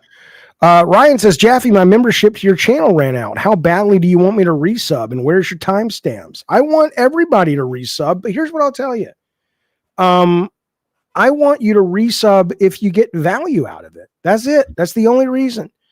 Tech Protect would tell me to say something like, if you don't resub, please resub because you have expendable money, and it's enough. Yeah, I'm not saying you guys could get like a McDonald's, 10-piece nugget. Yeah. Or all right, let's do this. Let's put up a fucking poll. Let's put up not a poll. Let's put up a goal. Okay. If we get 10 super chats, you're not shadow banned Ravnos or whoever that was. Morgan, what are you talking about? Morgan, if you were, who was that who just said they're shadow banned? Oh, that was Matthew. Matthew, you're not a shadow banned. You just called in 5 minutes ago. What I would say is this: what do we want to do for this beautiful community if we get 15 super chats in the next 30 minutes? As long as they're over $1.99, what do we want to do for it? Wait, you can do that on YouTube. You can set a goal. I know. It's for $5. If we get 15 $5 super chats. Oh shit! Well, Joe's already in there. Joe, what are you doing? Your wife is going to be so mad. Joe, thank you, bud. We already got 5. Now we do 10. We could do a. Hang on. Let's thank Joe properly. He deserves a song. Jojo D, sit on my knee and let me show you where the horse did bite me. It was weird, but kind of fun. Jojo D is like the baby in Teletubbies whose face was in the sun. Teletubbies. Thank you, Jojo D. Very generous. You have been super liquid with your money and your bowels tonight. And I appreciate it. Thanks, buddy. Seriously. Ryan says, Jaffe, you should thank me for my comment, which led to Jojo D spending money. It's not wrong. It's not wrong. Thank you, Ryan. But you should really resubscribe, Ryan. Who else is going to talk to you as much as we do? Ain't nobody. RPG says Jojo D is defying Trudeau's call to boycott U.S. products. Way to stick it to the man, Jojo D. Thank you, bud. Okay, so we got 10 more super chats, and what are we going to do, Tony? What if there was a Jaffe and son or Jaffe and daughter live stream gameplay today? At the end. Nobody wants to see that. They love when your daughter's on the screen or your son or whatever. Well, which one? Because Sarah don't like to play anything. Yeah, Sarah's not good at video games. She's not bad. No, she's bad. She's bad. And every game I've been like, hey, you want to try this game out? She's like, I died again. It's like, yeah, I ain't doing any of that, Doug. But if Tony, and he's not my stepson, but Tony wants to show his feet. That's up to Tony. But he's got to show his feet to my brother because my brother is so grossed out by feet. That would be awesome. Jaffe's stepson show feet. I don't have a stepson. I could show feet. Oh, God. Come on, man. I could do it, so. What are you doing? Find me on Feet Finder at Tech Protect. Feetfinder.com/Tech Protect. Fine. I'll tell you what. We get 10 super chats, $5 per at least. And Tony, are you really going to show your stupid fucking feet? Yeah, I have nice feet. Size 11 and a half, boys. Oh, God. No, come on now. These toes. And I'm double jointed in the big toe. That's so gross. I am, though. I am. Also, I'm flat-footed. When I walk on the floor, it makes the suction cup noise from SpongeBob when Squidward moves. Jonathan, is he grossed out by all feet, or are his feet okay? I think my brother probably hates his own fucking feet. I think he probably. Yeah. I'd make a great stripper.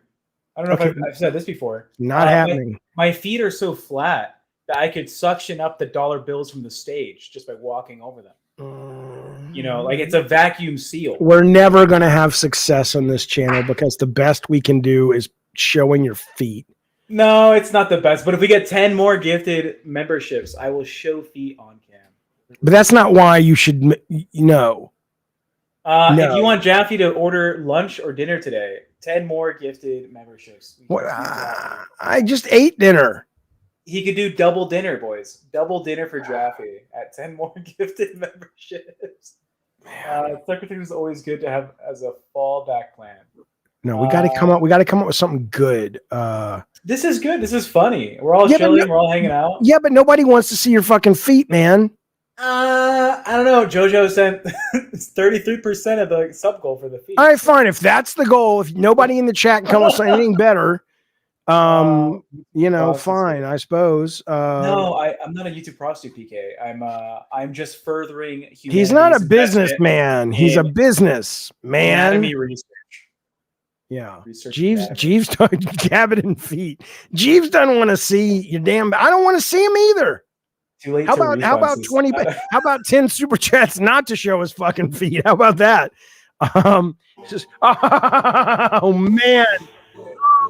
Man. Gabriel says $5 for the foot goal. Let me see them flippers. Oh God, Gabriel, you suck.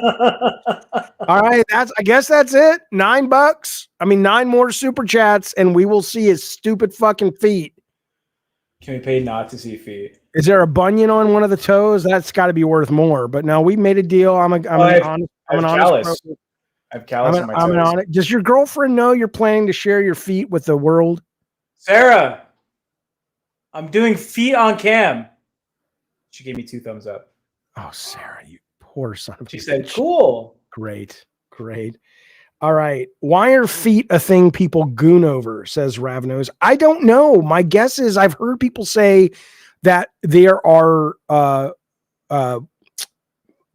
nerves in the foot that are very shit. that are very close to the part in the brain that deals with kind of eroticism, and that may be why. And RPG says, "Cause sexy time, bro." Fine. So Awesome Tatum has just dropped a $5 super chat. He says, "Get them stinking feet out of here." No, you moron, you're doing it backwards. Awesome Tatum. Now we have 8 more. 8 more. Lutron says, "So we are contributing to Jaffe's brother throwing up. This is fucked." I'm going to text him because he was supposed to be on the fucking chat, man. You guys time it correctly. He can be on call when I show feet. Well, hang on. Let me, hang on. You think there's nerves in the foot that are like, yeah, this is hot? I've looked it up. I thought it was more so just like, you almost never get to see feet in public. Women wear like skirts here and there, and they'll have like low. Let's see. Shirts. Why are people turned on by feet? Zeke says to them, "Feet come with corns." People can be turned on by feet because part of the brain that processes sensations from the feet are located close to the area that processes genital sensations, which can lead to the cross wiring and arousal when seeing, touching, or smelling feet. A phenomenon called foot fetish. No, you didn't. All right, I'm gonna save people because Jojo D says only 10 more memberships and we'll play the complex on stream. If Jojo D beats you guys to 10 memberships, Jaffe, can we play the complex on stream? Yes, but wait though. Because not if my brother's coming on, because I just texted him. And if he's going to come on and he's going to fucking see your fucking feet, it's going to be delightfully horrible. And I'm finally going to get back at him for all the times he chased me around the house as kids with these little fucking meat sticks that I thought were so fucking gross. You got hit with meat sticks? I thought I'm the YouTube prostitute, and you I thought meat was gross then. I think it's gross now. And he had this little jar of Gerber's baby food meat sticks, and all the meat would be floating around, little particles of meat. And he'd just take them out and it'd smell awful. And he'd just go chasing me around the house with a fucking meat stick. So, look. Yeah, look, Jojo D, I will guarantee Jaffe plays the complex on stream as a game. Okay, but wait, I want to see if my brother's coming on. And hold on, I will. If you do the 10 gifted memberships, we'll do it. For sure, the complex. Mr. K says nobody wants to see your fucking predator feet. Don't $3 feet, $3.50. That's not it's not enough. It's not enough. It's got to be a $5 super chat, Mr. K. It's got to be a $5. There's my brother. Let's see what he's saying. He hops in. We will do the secret ritual in on call. But yeah, Jojo, I will guarantee Jaffe plays the complex Wednesday afternoon. We'll play it this week. Nobody wants to see your feet, Nick Offerman. So now we're up now. Now we basically got Jojo D, you moron. I can't believe you spent that much money. So thank you, Joe. He's just giving away 10 memberships to the channel. Man, that's super generous, buddy. Thank you for that. Yes, we will play the complex 100%, Joe. And then Mr. K also kicked us up to, now we're down to 7. But thank you, Jojo D. I will play the complex this week and it will be dedicated to you. Robbo says, member for 7 months. He says, hey, thanks for all the weird bullshit the last 7 months. No feet, maybe feet. My brother says he's trying to come in. We got him in earlier, and if it doesn't work, we're gonna move on. But I gotta let him know about this deal. This is too good of a deal to pass up. If you guys really care about me, you will give us those remaining super chats so you can make my brother. I can get revenge on the meat stick. Bullshit. Hey, Ryan's a member again. Welcome back, Cotter. Jaffe, remember when you called me a troll on stream? It hurt my feelings. I stopped watching you for a month. Fuck you, idiot.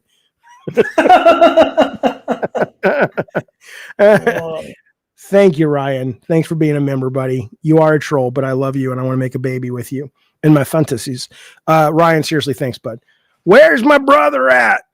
I need to tell him about this amazing deal we have going on here at Gabbin Games. But seriously, Ryan, thanks, buddy. And Jojo D, seriously, man, that's staggeringly generous. Thank you, sir. Jojo D's wife must hate us. No, it's like he essentially just went to like a steakhouse one night. That's true. That's all it is. All right, he says he's typing something. It says joining, but it's just spinning. Oh, hang on. I'm gonna send it to you on email, Philip. Hang on. Jaffe, would you do a mukbang on stream? No. Maybe, sure, why not? Would you, for next stream, we'll set a goal that if we get, let's say, 30 of the $5 super chats, whoa, you will both eat 50 McDonald's chicken nuggets on cam. Hello? You went silent? Yeah, I'm getting my brother in here because Lutron just dropped $20. How many is that? 5, 10, 50. So now we only need 3.5. Lutron says Revenge of the Meat Sticks. Lutron, buddy. Insane. Thank you for that. That is incredibly generous. We are getting close, but we got to time it because my brother's trying to get in here. I'm going to send him an invite to his email. So hang on 1 second. He doesn't like that I don't remember his email. It's 2025. I don't remember emails. I wait for my computer to, but seriously, Lutron, that's staggeringly generous. Thank you, sir. Thank you for that, buddy. And thank you, Mr. K, for saying free Israel. I mean, yeah, free. The Zeke says, how much to get you to lube them up with Swiss Navy prior to showing them? Yeah, do that, baby. No. Johnny puts us at the goal. So thank you again. My God. All right. So Philip, I look at our tech doesn't care. Our watchers are just dropping, plummeting. Okay, I just sent Philip my the invite member, so hopefully we can get him on that way. Johnny Utah brings us to the edge of the goal. He says, I can smell them feet all the way from East Tennessee. You goddamn right.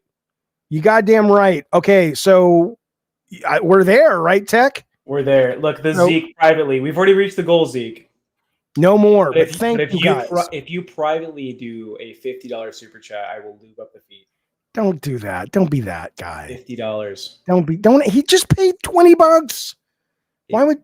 Oh, Zeke, you're talking to. Don't talk to Zeke privately. Just the Zeke. Get over here. All right, so we're there, Mr. K. We're there. I'm just waiting for my brother to come in. What's the deal? You know, my brother writes software, for God's sakes. He works with computers all day, and he can't, Mr. K, can't seem to get into the goddamn computer screen. What is happening? What is happening? I'm a software guy. He writes databases. Oh, like SQL? I don't fucking know. That'd be interesting to talk about. A guy with glasses and a lab coat answers those questions. I don't know what the fuck he does. You don't know what SQL servers are? No. No? No, I don't give a fuck. Okay. I don't give a fuck. Remember Smokey and the Bandit? Nobody does, except me and JoJo D. We're the only. Yeah, Dan Schneider loves feet. You goddamn right. What is Smokey and the Bandit? It was a great movie from back in the day. Back when I was a wee lad. Where is my brother? Where is my brother? Where are you? Do you ever feel old? No. Do I seem like I feel old? No. You sound like some of your interviews I've listened to recently when you were like in your early 30s, late 20s. You sound like the same guy. Yeah. Yeah, I am the same guy. Is that how it feels growing up? I will tell you, there are things you notice as you get older, just the vehicle breaks down more. So your knees hurt more and all that stuff physically at times, but mentally, no. I feel exactly like I felt when I was 18 years old, walking across the stage, Mountain Brook, to get my diploma from high school. Nothing has changed. In terms of, you have more wisdom, you have more experience, but I wonder about people like that, because there are people that you look at and go, that motherfucker feels old. Like, they don't seem like they're having any fun on this adventure. Now, some people have a really rough time of it, and I understand that. You've had trauma in your life, and it's rude and disrespectful and cruel to make the assumption that anyone can just feel that way, because some people are like, look, dude, I had some shit go down, right? I get that. But in my life, he says, this is absolute bullshit. I could break into the NSA easier. Hang on. I think you're a year younger than my father. That guy. Does he seem old? Oh, he seems old. My dad is an old man. He holds he has 2 granddaughters now. Okay, here's what we're doing. I'm going to show you the screen. Okay, hang on. Let me put you on the screen. Okay, you got to stop with the vaping sound, Tech. It sounds like you're fucking, in a goddamn, I don't know what the fuck. Okay, I'm talking to, okay. So you're looking right now at the camera. Okay, don't worry. Okay. No, not yet, Tech, not yet. God damn it, he can't see anything yet. Now, I want to tell you what's going on this show first, and I want you to say hi to everybody. So, oh my, Tech, what the fuck? Are you an elephant? Relax. Okay, can you see? I have no idea what's going on. I know. Okay, can you see my screen? Yeah. Okay, and I want people to see you for a second. Hang on. So they know who they're dealing with. Oh, don't get all pissy. Hang on.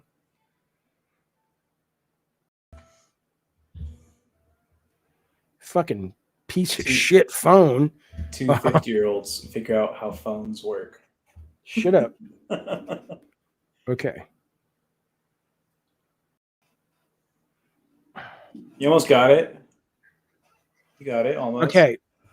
Okay. That's my brother. Right? Okay. Now, look at the screen. That's Tech Protect. Go ahead, Tech. Do it.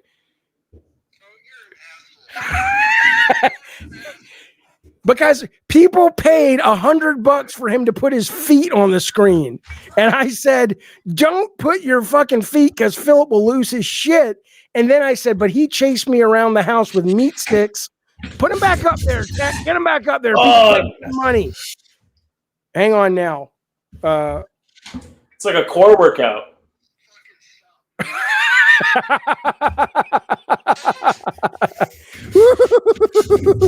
Did we do it? Did we achieve it? He's grossed out. What? What's that?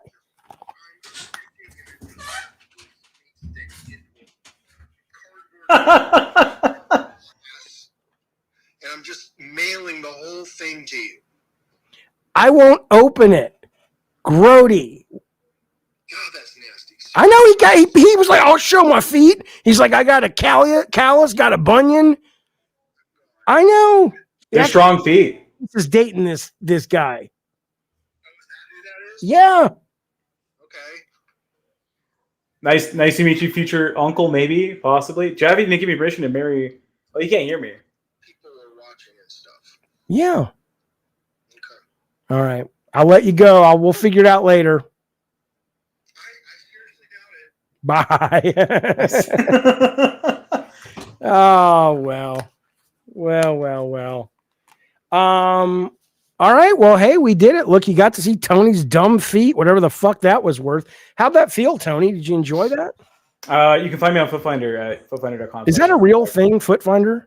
Yeah, it's a real thing, and I hold an account, so follow me there. FootFinder. What do you let's go over there for a minute. Is it R-rated? Can I not show it? Well, I mean, some of the content is like human excrement on feet. Oh, or Feet Finder, the safest and easiest way. I mean, again, man, whatever you're into, as long as you're a consenting adult, I don't give a shit. But good God Almighty, why don't we get them to fucking sponsor our? Because we would need to have your feet on video. No, I don't want that. I just That's want how to it works. No. Yes, if I wear a hat that says like, I've already reached out. Finder. I've already reached out, Jaffe. They will do it if you do your feet. Your feet. They will do what? They'll give you a sponsorship. They'll pay you. What does that mean? They'll give you a sponsorship. They will pay you to talk about FootFinder and to link your account, but you have to have like at least 10 photos in one video. How much will we get paid? It's not an insignificant amount. Okay? You let me know how much we'll get paid, and I'll think about it. On stream? Yeah. So it's like $1,000, one-time payment to talk about it one time and have an account that has one video and 10 pictures. The video is like putting a sauce of your choice. That's chocolate sauce, maple syrup, toothpaste. You have to like mush it. You have to mush the sauce with your feet. How would anyone even find my feet? I'm looking at this right now, and I'm looking at all the people Jesus, dude, hook it up to your asshole or something, because it's the loudest fucking thing I've ever heard. I'm looking at these fucking categories, and how do they even know like your feet would be on here? There's like 500 categories. Well, if you're a sponsored poster, it would also be linked on your Twitter and blah blah blah. I'm not doing that. I'm not. I am a classy guy. There's also videos for men where they pluck the hair off their feet. That's like a $20,000. That's it. But you want to do the shower video for $30K? No, man, that's people, because people are weird. I don't know what they're gonna be doing. They're watching that. I want to think about it. Understood. All right, let's. Why does tech know this? Because Zeke, you can check me out at footfinder.com/techprotect. Are you joking? Type in the URL. Oh my God, are you shitting me? Do you want to see my videos? Is that something you are interested in? No, I want to know if you really did it. What is that? That means nothing to me. You're getting close to a webcam. You look like the KFC guy. It's the facial hair, right? It's fucking. All right. It just grows this way. Listen, what are we doing? What do we want to do now? Do we want to play a game? Do we want to talk about? We want to talk about Scientology. Do we want to talk about this? Let's talk about Square. I mean, we could save a lot of the weird shit for tomorrow, when we're all fresh, and then maybe we just do some dumb shit, more dumb shit. Let's call somebody. What? Somebody call into the show. Let's talk to somebody. I want to talk to somebody. Let's get, I'm going to call this person, see if she wants to call in. Let's see.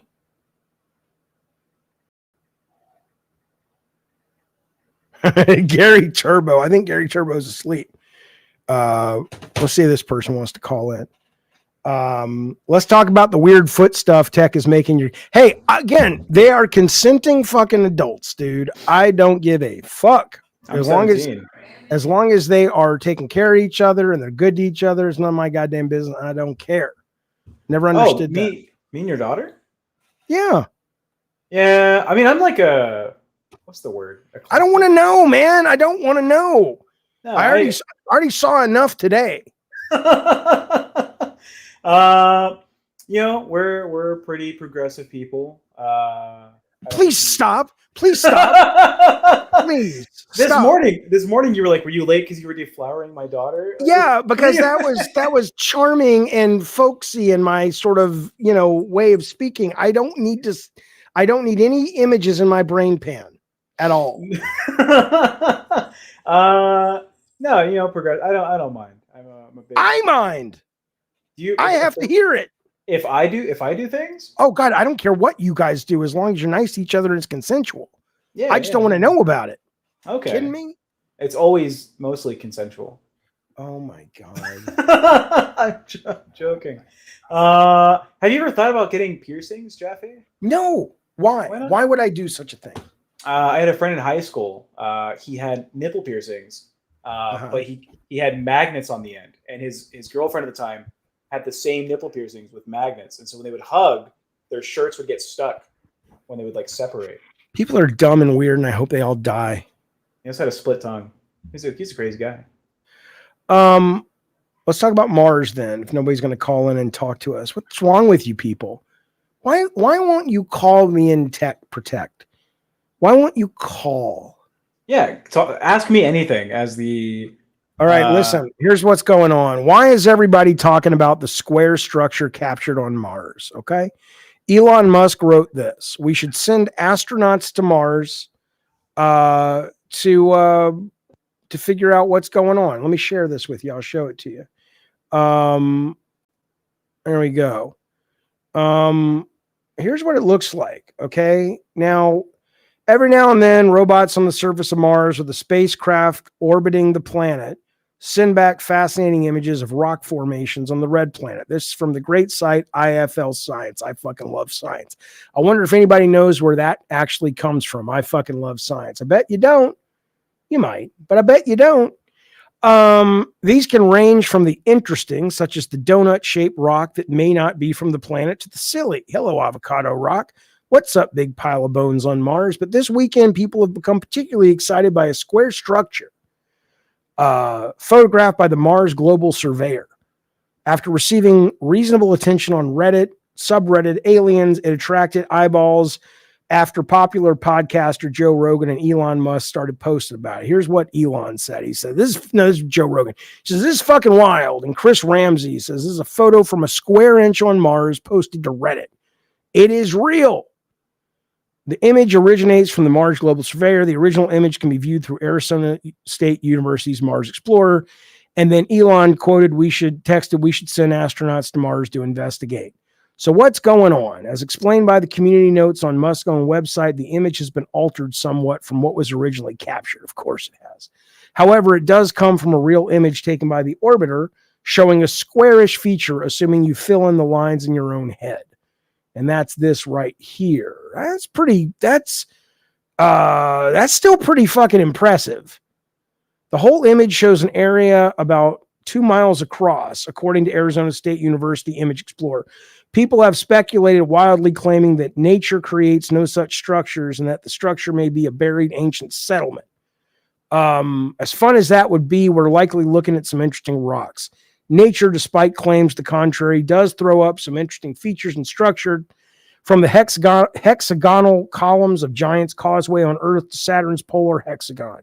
Geologically and weather phenomenon can also cause plenty of familiar shapes without needing to invoke ancient aliens. There's also likely of a little pattern recognition gone awry. Carl Sagan explained in his book that the ability to identify threats was imperative to our survival, which is why we have this tendency called pareidolia, that we spot patterns that could be dangerous. PK says it could also just be a civilization of feet people. So it may not be anything. I may say in this connection that the theory of such life on Mars was in no way a hypothesis on my part. While it may be more fun to believe ancient Martians left behind square structures like the canals, there's likely a natural explanation. That looks pretty cool, though. That looks, and there was this guy. Yeah, Zeke says what? Right angles in nature. I mean, it is kind of, it's not a perfect right angle, but it's kind of, sort of, and there's this guy who did remote viewing. I guess we're into this now. There's this guy who did remote viewing, and he talked a lot about this. And he was just like, "Hey, I've been there. I've seen it in my mind, and there's some real shit going on." Listen to this guy. It's a very short clip, 2 minutes. Listen to this guy. If you don't know what remote viewing is, it is a how do I put this? Remote viewing is like a technique that the CIA did a lot of research on.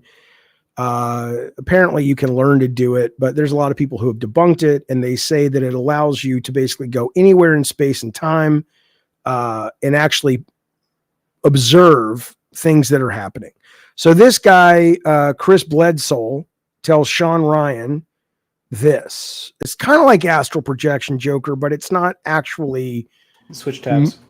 Moving through the space. It's not like you're, but check it out. It's not a ring. No, it's not. It looks like a square to me. Here we go. Listen to this. It's just a 2-minute clip. Don't be a fucking baby. Exact alignment will happen in 2026 at Easter. What will happen? The star will, the alignment she told me about, that the star of Regulus would be on the horizon in front of the Sphinx. At that moment, there'd be a new knowledge. Well, I had no idea if this was even possible, but these astronomers run it through the machines, and it comes out that star is going to come up on the horizon in Easter of 2026. And from that point forward, they started remote viewing the state. Government did. And now you hear it all over TV. 2026, that's the big date. 2027, that year, something's going to happen. Armageddon, you hear it all over. You hear it on TV. If you study, like I've heard even. Well, I won't say names, but please do. Well, Lou Elizondo, right? Lou's mentioned that date. A lot of people have. Easter 2026. Well, the year 2026. I gave him the specific time. Ravnos, I don't know. And it was with Robert Grant that I told him about this alignment and all. And then he's like, oh my God. He's been looking for this ruby. This little ruby you have to find and place it between the paws of the Sphinx to make this event that he knows is going to happen in 2026. I said, Robert, it's not a ruby, it's the star of Regulus. He looks like, he's like, oh my God, it's the king star. So what's going to happen, I don't know. But I think it's possible that's the return of Christ. Yeah. Come on, man. Or the lady and the whole heavenly host living with us, Jesus. That's the first time I've ever said that in my life, publicly.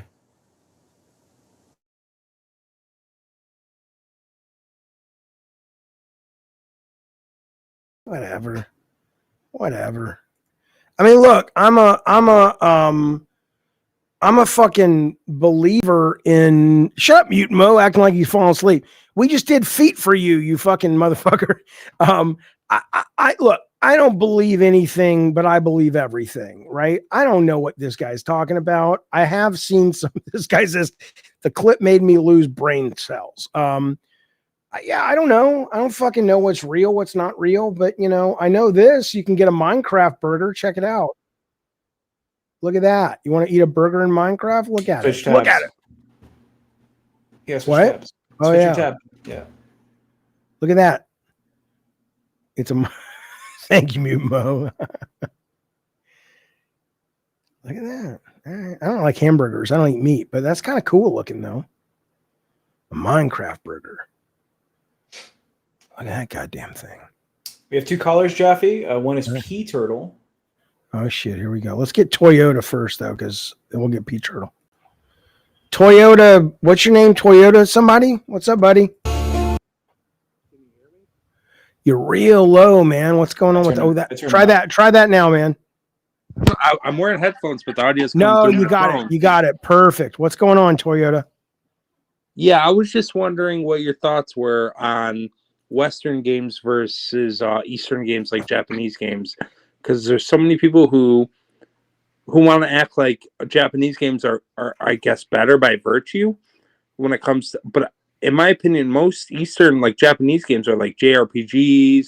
They're very one note, but I feel like Western games tend to hit more of an eclectic, wide variety of topics, even if their top level isn't as high as the best JRPGs or Eastern Japanese games. I was just wondering what your thought is on the division between the two, if you ever thought about it when you were a developer, and well, look, yeah, man, just your general thought of the when I was starting and up until maybe PS3, Japan ruled the fucking roost for video games. I mean, yeah, they were officially invented in America, but we were always looking to Japan and going, they are the you know, they had holidays over there when like a new Dragon Age dropped, and it was embedded in their fucking culture, and they made some of the best games ever. And that started to turn once, honestly, to be fair, the Western developers started getting more into sort of cinematic, making movies out of video games. And then things changed, at least in AAA. Now, if you're talking about the tone stuff, because a lot of people compare the West and the East in the sense that, oh, look at the East, they'll give us Stellar Blade and they'll give us something like the final anecdote that we're doing tomorrow on the show with one of the developers. A lot of TNA, they're not doing all the woke stuff like that. There's that comparison, but then there's also just the comparison of, you know, for the longest time, they have not been taking on these really big productions, but that is changing, especially in China. That's apparently a kind of, they're starting to do much bigger games, obviously starting with, what's called the Black Myth Wukong, which was excellent. So, I mean, I think more what I hear about on the Western Eastern thing is more about the cultural shifts of our shit's woke, their shit is not woke. And, you know, I mean, I'm sure there's some truth to that, but in the sense that I think our society is just different, and it's more evolved and less evolved depending on what you're talking about. And that's reflected in the art that everybody creates. So, I like them both, man. But if you're just talking AAA, I think the Western devs are giving us more interesting AAA games right now. Not tonally necessarily, but just in terms of gameplay. Because you're right, a lot of their stuff coming from the East is a lot of Souls stuff, or a lot of kind of more like Wukong, not Black Myth Wukong, but that other one. There's a lot of the kind of Japanese Souls-like games, or we get the RPGs. So I guess it's just your mileage will vary. I mean, do you have a preference? Yeah, I prefer Western by a lot. I think it's a lot more eclectic, higher production value. I feel like they go deeper into themes. I feel like Japanese, I say Japanese for Eastern, but I guess Eastern in general tends to be more surface level with their the way they address themes, though I do think they address more themes than Western games, but I do think they don't go as deep.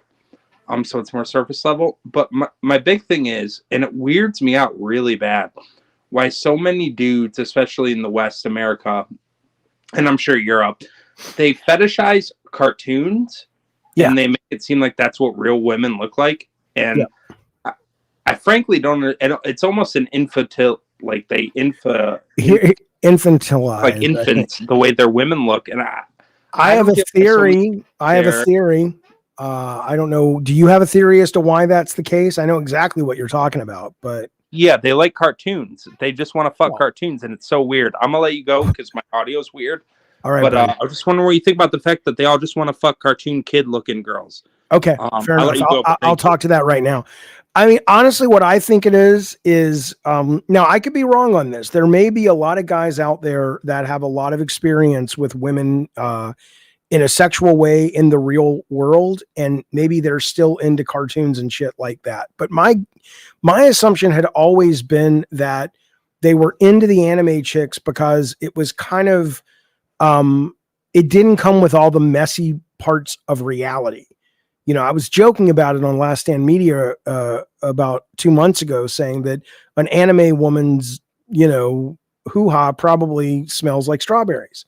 And right, I know you're laughing, but that's what I'm saying. It's like it's a very kind of you don't have all of the IRL messiness of sex and real life sex when you're dealing with a cartoon. And I'm assuming there are a lot of guys out there that are intimidated and scared of women and confused by women. And I always assumed that was why they were so, you know, vibrant.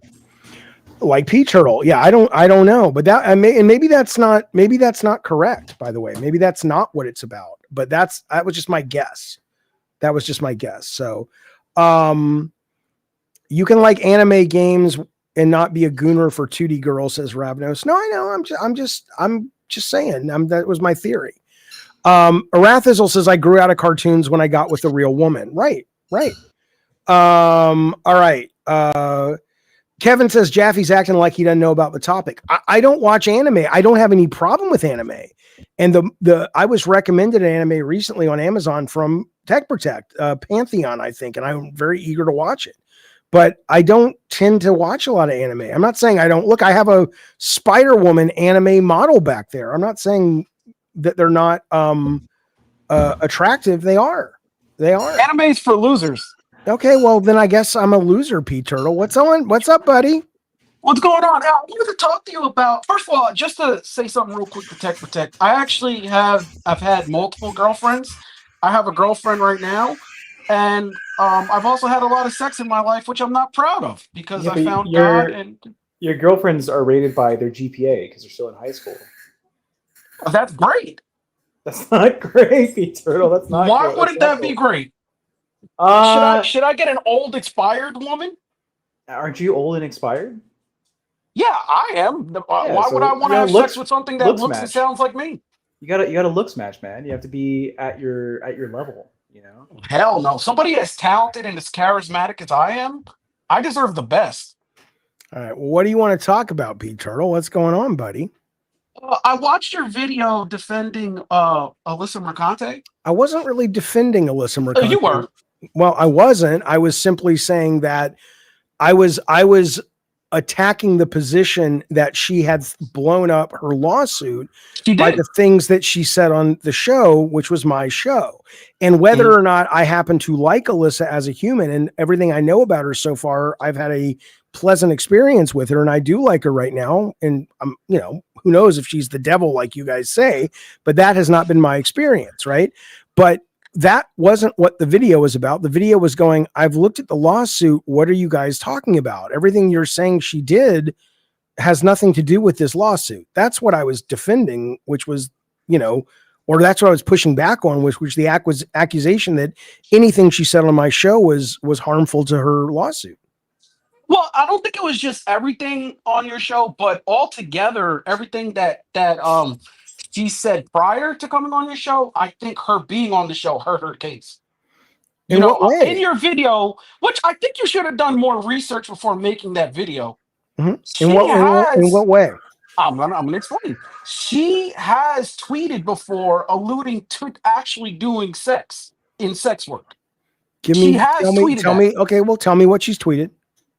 He basically said something along the lines of, not getting paid well enough with the job that she had at Kotaku. and that she was better off. She sometimes wonders if she should have stayed, getting fucked at her last job. Okay, Something but along those lines. okay, well, are we talking about when she said that she had done cam girl work before?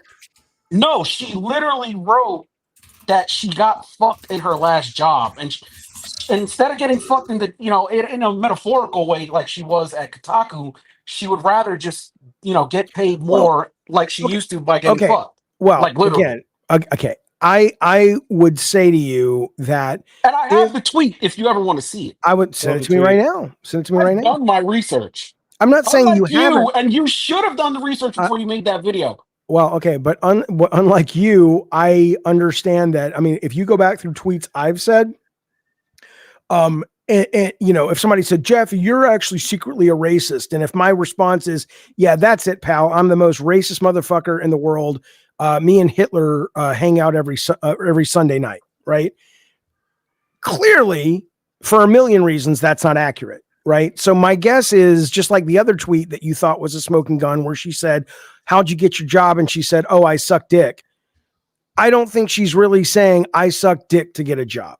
But then what makes you think that the Smash JT guy and the rest of those guys really think that she sucked dick, rather than they're playing around too based on what she said? Okay, because here, again, I'm not saying that's not the case, but I have not seen Smash JT say, dude, all that shit I was saying about you was a joke. Are you saying that's a video out there where he's saying... She didn't say that either until she went on your show and got pressed by me. I would almost... No, okay. I would almost guarantee you if you do your searching for interviews she's done, even recently, it becomes clear that that tweet about sucking dick was absolutely not anything other than a joke. But if you're saying I've watched interviews, I've never seen her talk about that outside of when I Jeffy, that tweet he's talking about, it clearly shows like, oh, getting fucked in my last job, as in like, they screwed me over, they put other people's like posts before mine. It's not like, oh, me getting railed on the desk at the No.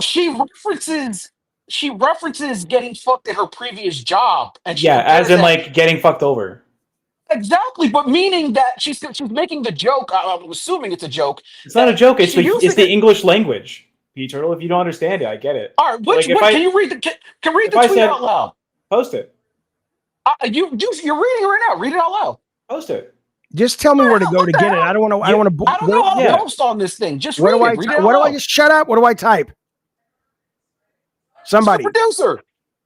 I know. I'm asking tech. What do I type? If we're gonna argue P-Turtle's post, P-Turtle, give him the tweet you're talking about, because the tweet I can't do it. I would if I could. I'm on this. I barely know how to use this stuff. I'm on my phone, and if you have Twitter, you can reply at David Jaffe under the tweet. Yeah, but what I'm saying is on my phone. Whatever. Whatever. I don't care. Let's just assume that your producer is simping, and he should at least bring up the information. All right, Lutron. Thank you, buddy. Appreciate it, man. Thank you for the super chats tonight, sir. Sick and tired of you simps. Go ahead. Look. What I'm saying to you though, P Turtle, is that if your main argument is Smash JT, is that his name? Smash JR? Yeah. I know. if Smash JT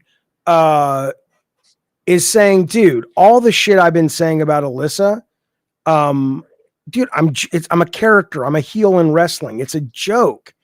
Then I go, oh, okay, cool. Where is he saying that? Like, I get, that you're saying, where's Alyssa saying that? Well, Alyssa's saying that when she was asked, and she's like, on your show. Okay, well, why don't you show me somebody asking on anyone's show or his own tweets where he is talk about it. Show me. What do I search? It's in his last video. Well, I don't know. Go on his channel, Smash JT or whatever. On the last video or one of the streams, but he deletes his streams, it seems. Okay, well, then this is really okay. Then I mean, what I'm saying, she has no case, and this is why I called to ask you. That's not true. That she has no case. If you'll see. If she loses this, are you going to apologize to everybody for taking her side? No. Why would I? Why would I apologize for going? In the case based on the knowledge I have. Apologize for what? For not accurately knowing which way the jury was going to vote? I don't fucking know. Because you were calling everybody grifters without having all of the information. When you should, if you're going to make that video, you should have done the proper research. How are you saying this That's like where you're without all guilty. the information, and then you're like references videos? You know, the ones that got deleted. Yeah. No, What you position do can, you have can on like still, information to have, like make a point? if you But then go, like you're saying these listen, people don't have their information But available. more importantly, P Turtle, nothing in the lawsuit, which is what the video was about, had anything to do with whether or not Smash JT was joking. That's not what I was talking about. That's not even mentioned in the lawsuit. Now, if he wants to file a counter complaint, which he will do, which is the process, he may say, hey, you know what you left out of your accusational lawsuit, Alyssa's lawyer? These 5 pieces of evidence where I make it very clear all of those things that you're saying are defamation are clearly jokes, in which case I would go, oh, well, yeah, I wasn't aware of that. Now that I have that data, now my mind has changed.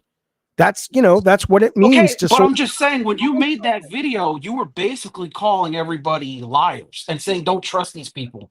I'm saying when you do something like that, you probably should have done your research first, because I'm telling you right now, based on the stuff I know, and I should be your producer, I got talent. That guy doesn't. You're gonna see.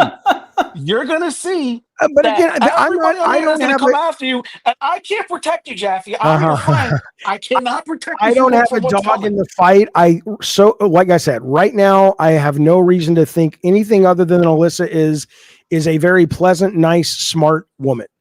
That's just like a lot of people say, Jaffe, how can you be friends with Colin Moriarty? Or how can you be friends? How could you? That guy. Or how can you be friends with P Turtle?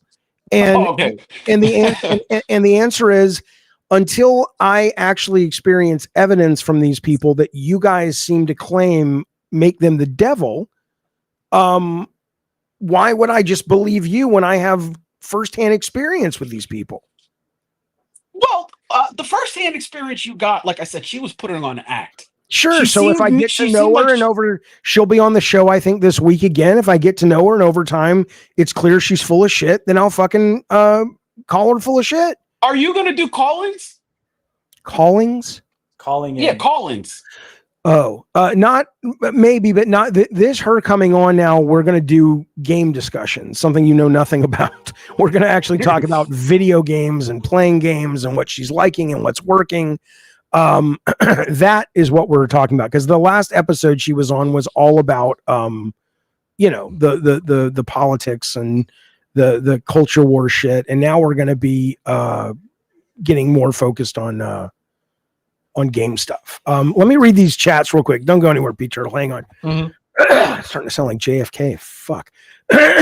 RFK. Whatever. Film Gamer X, thank you, buddy. He says Marvel related. Yeah, I saw this. Marvel related. Fantastic Four First Steps trailer is out tomorrow. The teaser was out today. I'm excited to watch it. What's your favorite MCU film so far? Lastly, who do you main in Marvel Rivals? Love the hilarious stream so far. Best content creator. Thank you, Film Gamer. I'm gonna vomit. I appreciate it, buddy. Okay. My favorite MCU movie is probably Endgame, and then Captain America, Winter Soldier. But I'd have to go back through and look. I mean, the first Iron Man was excellent. But I'm like, I don't give it, like, I saw that it was tracking to open at $95 million, the new Captain America, Brave New World, whatever. I'm sure it'll be a hit. I hope it will. I love the characters, but I have no desire to go watch it in the theater. I'll wait till it's streamed. You don't want to see a black Captain America. You're a racist. Right. And then as for Marvel Rivals, I play Punisher right now. I've been trying to get into Wolverine, who plays great, but when I play it, I play Punisher. But honestly, there's a lot of depth in that game, at least for my brain. And I haven't spent, I'm still really deep into Call of Duty as my multiplayer in Marvel Snap. So I haven't spent too much time with it, but I appreciate that, buddy. And hopefully we'll talk about the Fantastic Four trailer tomorrow. Johnny Utah, thank you. He says, if Alyssa has no case, why was Pete Turtle too gutless to bring it up when he talked to her on the show? It's a good question. Oh, do you want to tell him? Do you want to explain that to him, Jaffe? He watched the show. You tell me. I don't know. Maybe because you didn't let me get a word out. I had like 6 things prepared, dude, to destroy her, and you didn't let me. Okay, but I'm going to give you a little bit of advice on that. Okay. It's not as cliche as saying you catch more flies with honey, because no one's asking you to kiss people's asses. But when I'm not even fucking with you, but if you really did want to sort of Rachel Maddow this woman and take her to task for all of these things, there's a way to do that. But you called in with like a 15-minute preamble. No, I didn't. Yes, When I said my first word, you said, I don't care. Go. So it just made me attack her because I like 2 seconds, so I just went straight to attack mode. A real man would be able to be centered and calm in the eye of the storm and go, I'm calling for a reason, and I'm going to get to that. I did say that. I literally said that. Yeah, I'm sorry. I look, here's the deal, P Turtle. I don't know Alyssa that well. I hope she wins because I think she's right. But what I will grant you is, you think she's right. You don't even know the whole story. But go ahead. What I will grant you is if evidence comes out to the contrary, then I will say, oh yeah, no, I guess stuttering JT didn't defame her. Okay. And then you need to apologize to everybody. Apologize to who for what? Because look, do I think these guys are liars? Grifters and saying they're lying to you. They're still grifters. They're still grifters and they're still liars, in my opinion, about certain things. Does that mean though? Mercante is the grifter and liar, and she will lose in court. Go ahead. If she is proven to be a grifter and a liar, then if I have a reason to call her such, I will. But Mercante is not making nasty videos about me. Those guys are. So I'm gonna. Okay. That's Nick Wilson waiting for a call in. Yeah. All right, P Turtle. Thank you, pal. All right, guys. Later. Talk to you later. All right, man.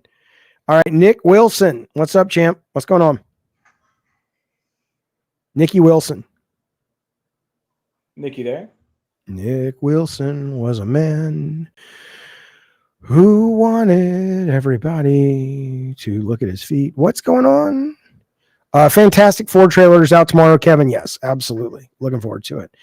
I need to read more about this lawsuit, says Kevin. I'll be honest. At first, I was like, is this lawsuit going to hold up? Yeah, I mean, the only way, again, there could be a gajillion things that this Smash JT guy brings forth that say, oh, no. It's so clear what I was saying about her was joking and not defamation. Or even better, I wasn't joking, but if you look at this body of evidence, it's very clear that a rational person would in no way, shape, or form assume these things were jokes. And then I would say, oh, okay, yeah, I haven't seen those. But Nick? Based on what I've seen, not just in terms of the lawsuit, which was only her side, but also based on my dealings with this particular guy's content, or watching it and watching the things he's put on his Twitter, I find him a despicable human being. And so, yes, I have a bias. I am more inclined to assume that a guy, for example, that would retweet, I forget who it was, but some influential influencer standing in front of the Supreme Court on the day a bunch of trans rights were ripped away from the trans community in America, and he retweeted that guy giving a speech saying that he would not rest until all trans ideology was wiped off the earth. I think this guy is a lowbrow, low-class, knuckle-dragging, asshole, cruel bully. And so even if it turns out that Alyssa is guilty and he is not guilty, I still think he is a piece of shit son of a bitch. So is what I would tell you. Peter is like my fucking Bizarro character in comics, right? Yeah. Yeah. TP for Tech Protect, PT for P Turtle. That's right. But yeah, I mean, he still may win his lawsuit. Doesn't mean he's not a prick. Doesn't mean he's not an asshole. And I saw him mention me in a tweet recently too about it, kind of saying, this guy made games I grew up with. I'm like, dude, I'm sorry anything I ever put out into the world brought you joy. You are a cruel piece of shit, in my opinion. And I wish nothing but a life for you that is one where you grow and find how a way to stop being so fucking cruel and harmful to one of the most marginalized communities in America and on the planet. I mean, talk about punching down, dude. I mean, really? So we have Nick. Nick is on stream.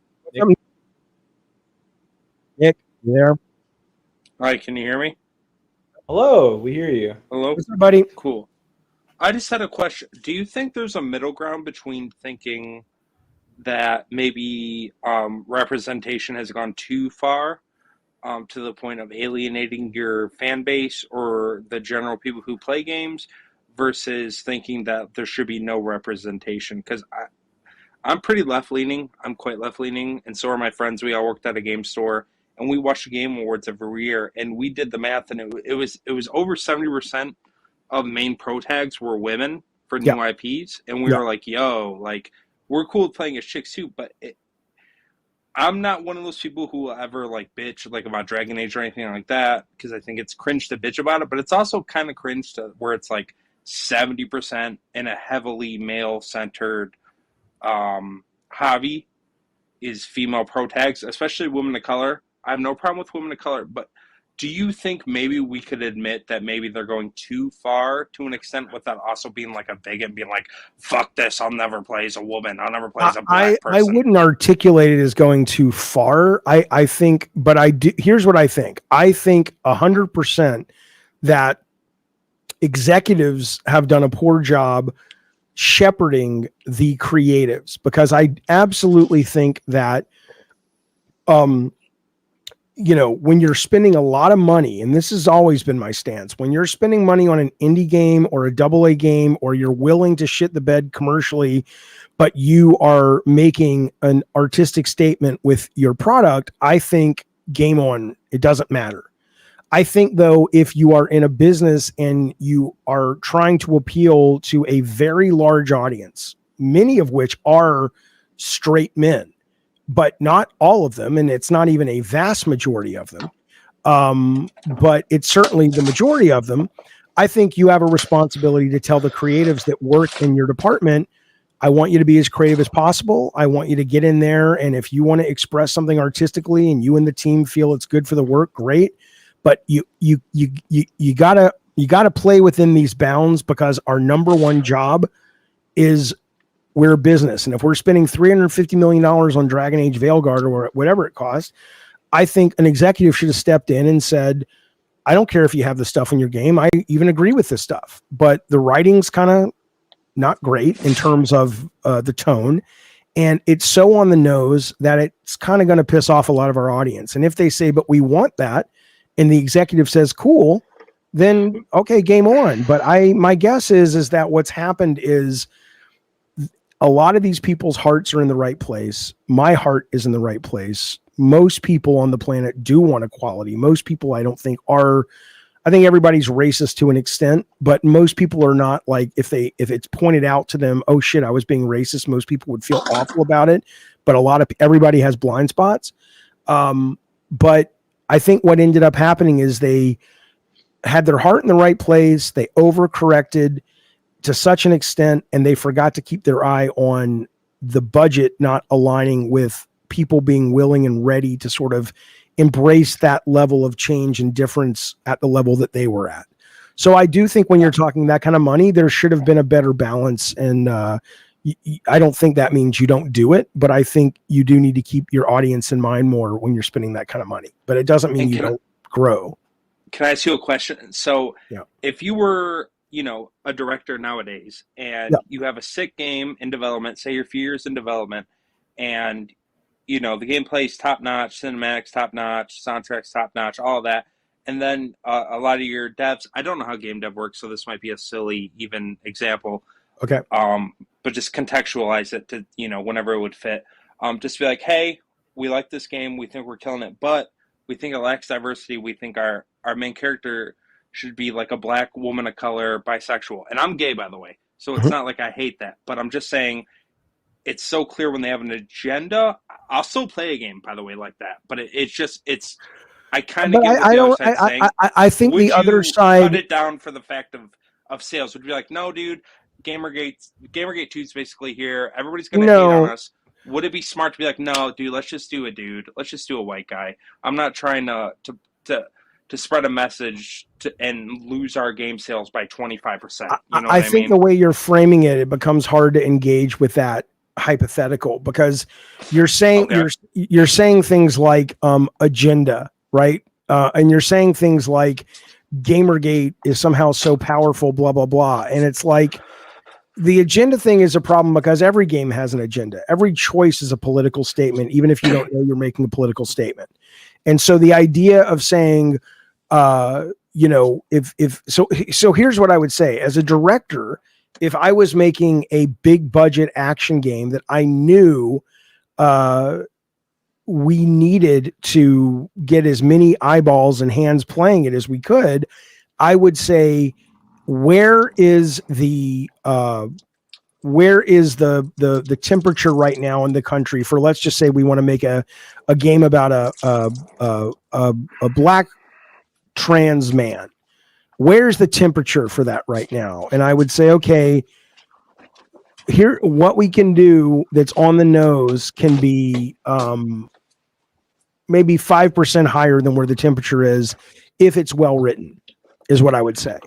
But if we're making an artistic game or a game that we know is sort of more about something and we're budgeted for that, I would say, fuck everybody else, go make your art. You know, it's just like funding a movie.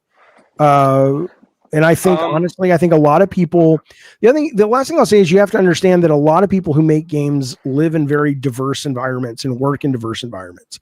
And so if you aren't surrounded by that, it's not normalized for you, whether you're talking about women or black people or Jews or Muslims or anything that's kind of not traditional American, you know, stuff. And I do think it is the responsibility of the executives and the creative directors to say, we're not just making this game for people who live and work in San Francisco and have the same frame of reference as we do. And while we're comfortable with a lot of diversity, that's not the case in the vast majority of America yet. And so we have to kind of really figure out what's going to feel to these people like we are being preaching, and what's going to feel to these people like this is just a really good story that actually happens to be, you know, a story about people who are a little bit different. Okay, I'm with you, but I get two questions. Will be short, and then you know you can address them or not, and you'd be like, "All right, bye bye." But so I would say, is it worth your morals to put your game in the spotlight in terms of diversity? So there's this game, Flintlock Siege of Dawn. It's a Souls-like, and it bombed hard. It bombed really hard, and a lot of the culture wars surrounded it's like, why is it this black chick? Like, you know, the lead when like the vast majority of Souls likes are like white dude schlubby motherfuckers. I'm a schlubby motherfucker too, no offense. I don't know any Souls games that have schlubby motherfuckers, but I will get. I just mean in general, that's not they're not going to react to a black. Oh, you mean the players? You mean the players? Yes, and I feel like it. Like you have to know, right? That like when you're making this. Nowadays, because 4 or 5 years ago, I feel like this shit started back in like 2020. Gamergate way earlier, but I feel like this current like wave. I feel like if I was game director, I'm very liberal. I'm very for everything. You know, I have no problem. I'd be like, guys, let's just make it a white guy. Come on, like what we're gonna risk, you know, our sales for the sake of having it be a black chick when it doesn't add anything. Now that might be morally wrong on my part.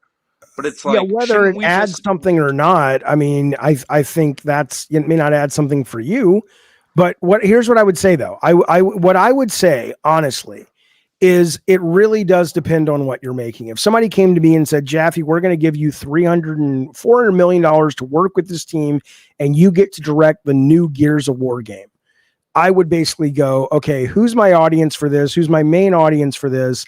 How can I basically play to them without playing to some of the things that I feel are ideas and thoughts about things that don't work for me? And I would just, you know, work with the writers to make sure that it makes sense, you know? So, you know, would I have a white male protagonist for that game? Probably. But that doesn't mean that the rest of the cast or the rest of the narrative would just only be that guy. Also, I think there is a point where if this is really gets shown to be a financial issue, if I'm making a Gears of War fucking game at this point, just give me a character creator and go, look, right. I can hire good enough. If this is really a bee in the bonnet of enough people out there that it's hitting our bottom line, then you know what? I will hire good enough writers that the character works no matter what they look like. It's not about guy, girl, whatever. And you know what? You can make whatever the fuck you want because it's not what the game is trying to be about. That's what I would say. But it really And is then- case by case. Last half of my question, I promise. And you kind of half answered it, but would it be morally wrong for studios? Because I got a feeling moving forward, because now I could be a victim to like culture war, YouTube, and all that, but it does seem like a lot of games with POC, especially women leads, fail, and then they're a target of harassment campaigns, all that. Wouldn't it just make sense for a lot of devs, especially smaller devs, to just make their games all just white dudes moving forward? And if they did, strictly from the fear of not wanting to be in an Asmongold or all these YouTube videos, would it be morally wrong to move away from that strictly for the fact you want to sell more games? That's my last question. I'll let you go, but thank you. Thanks, buddy.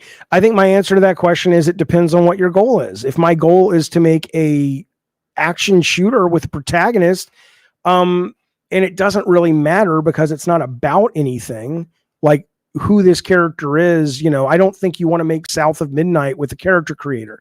But I also wouldn't want to put the budget of South of Midnight in a place where I can't afford to sort of do that.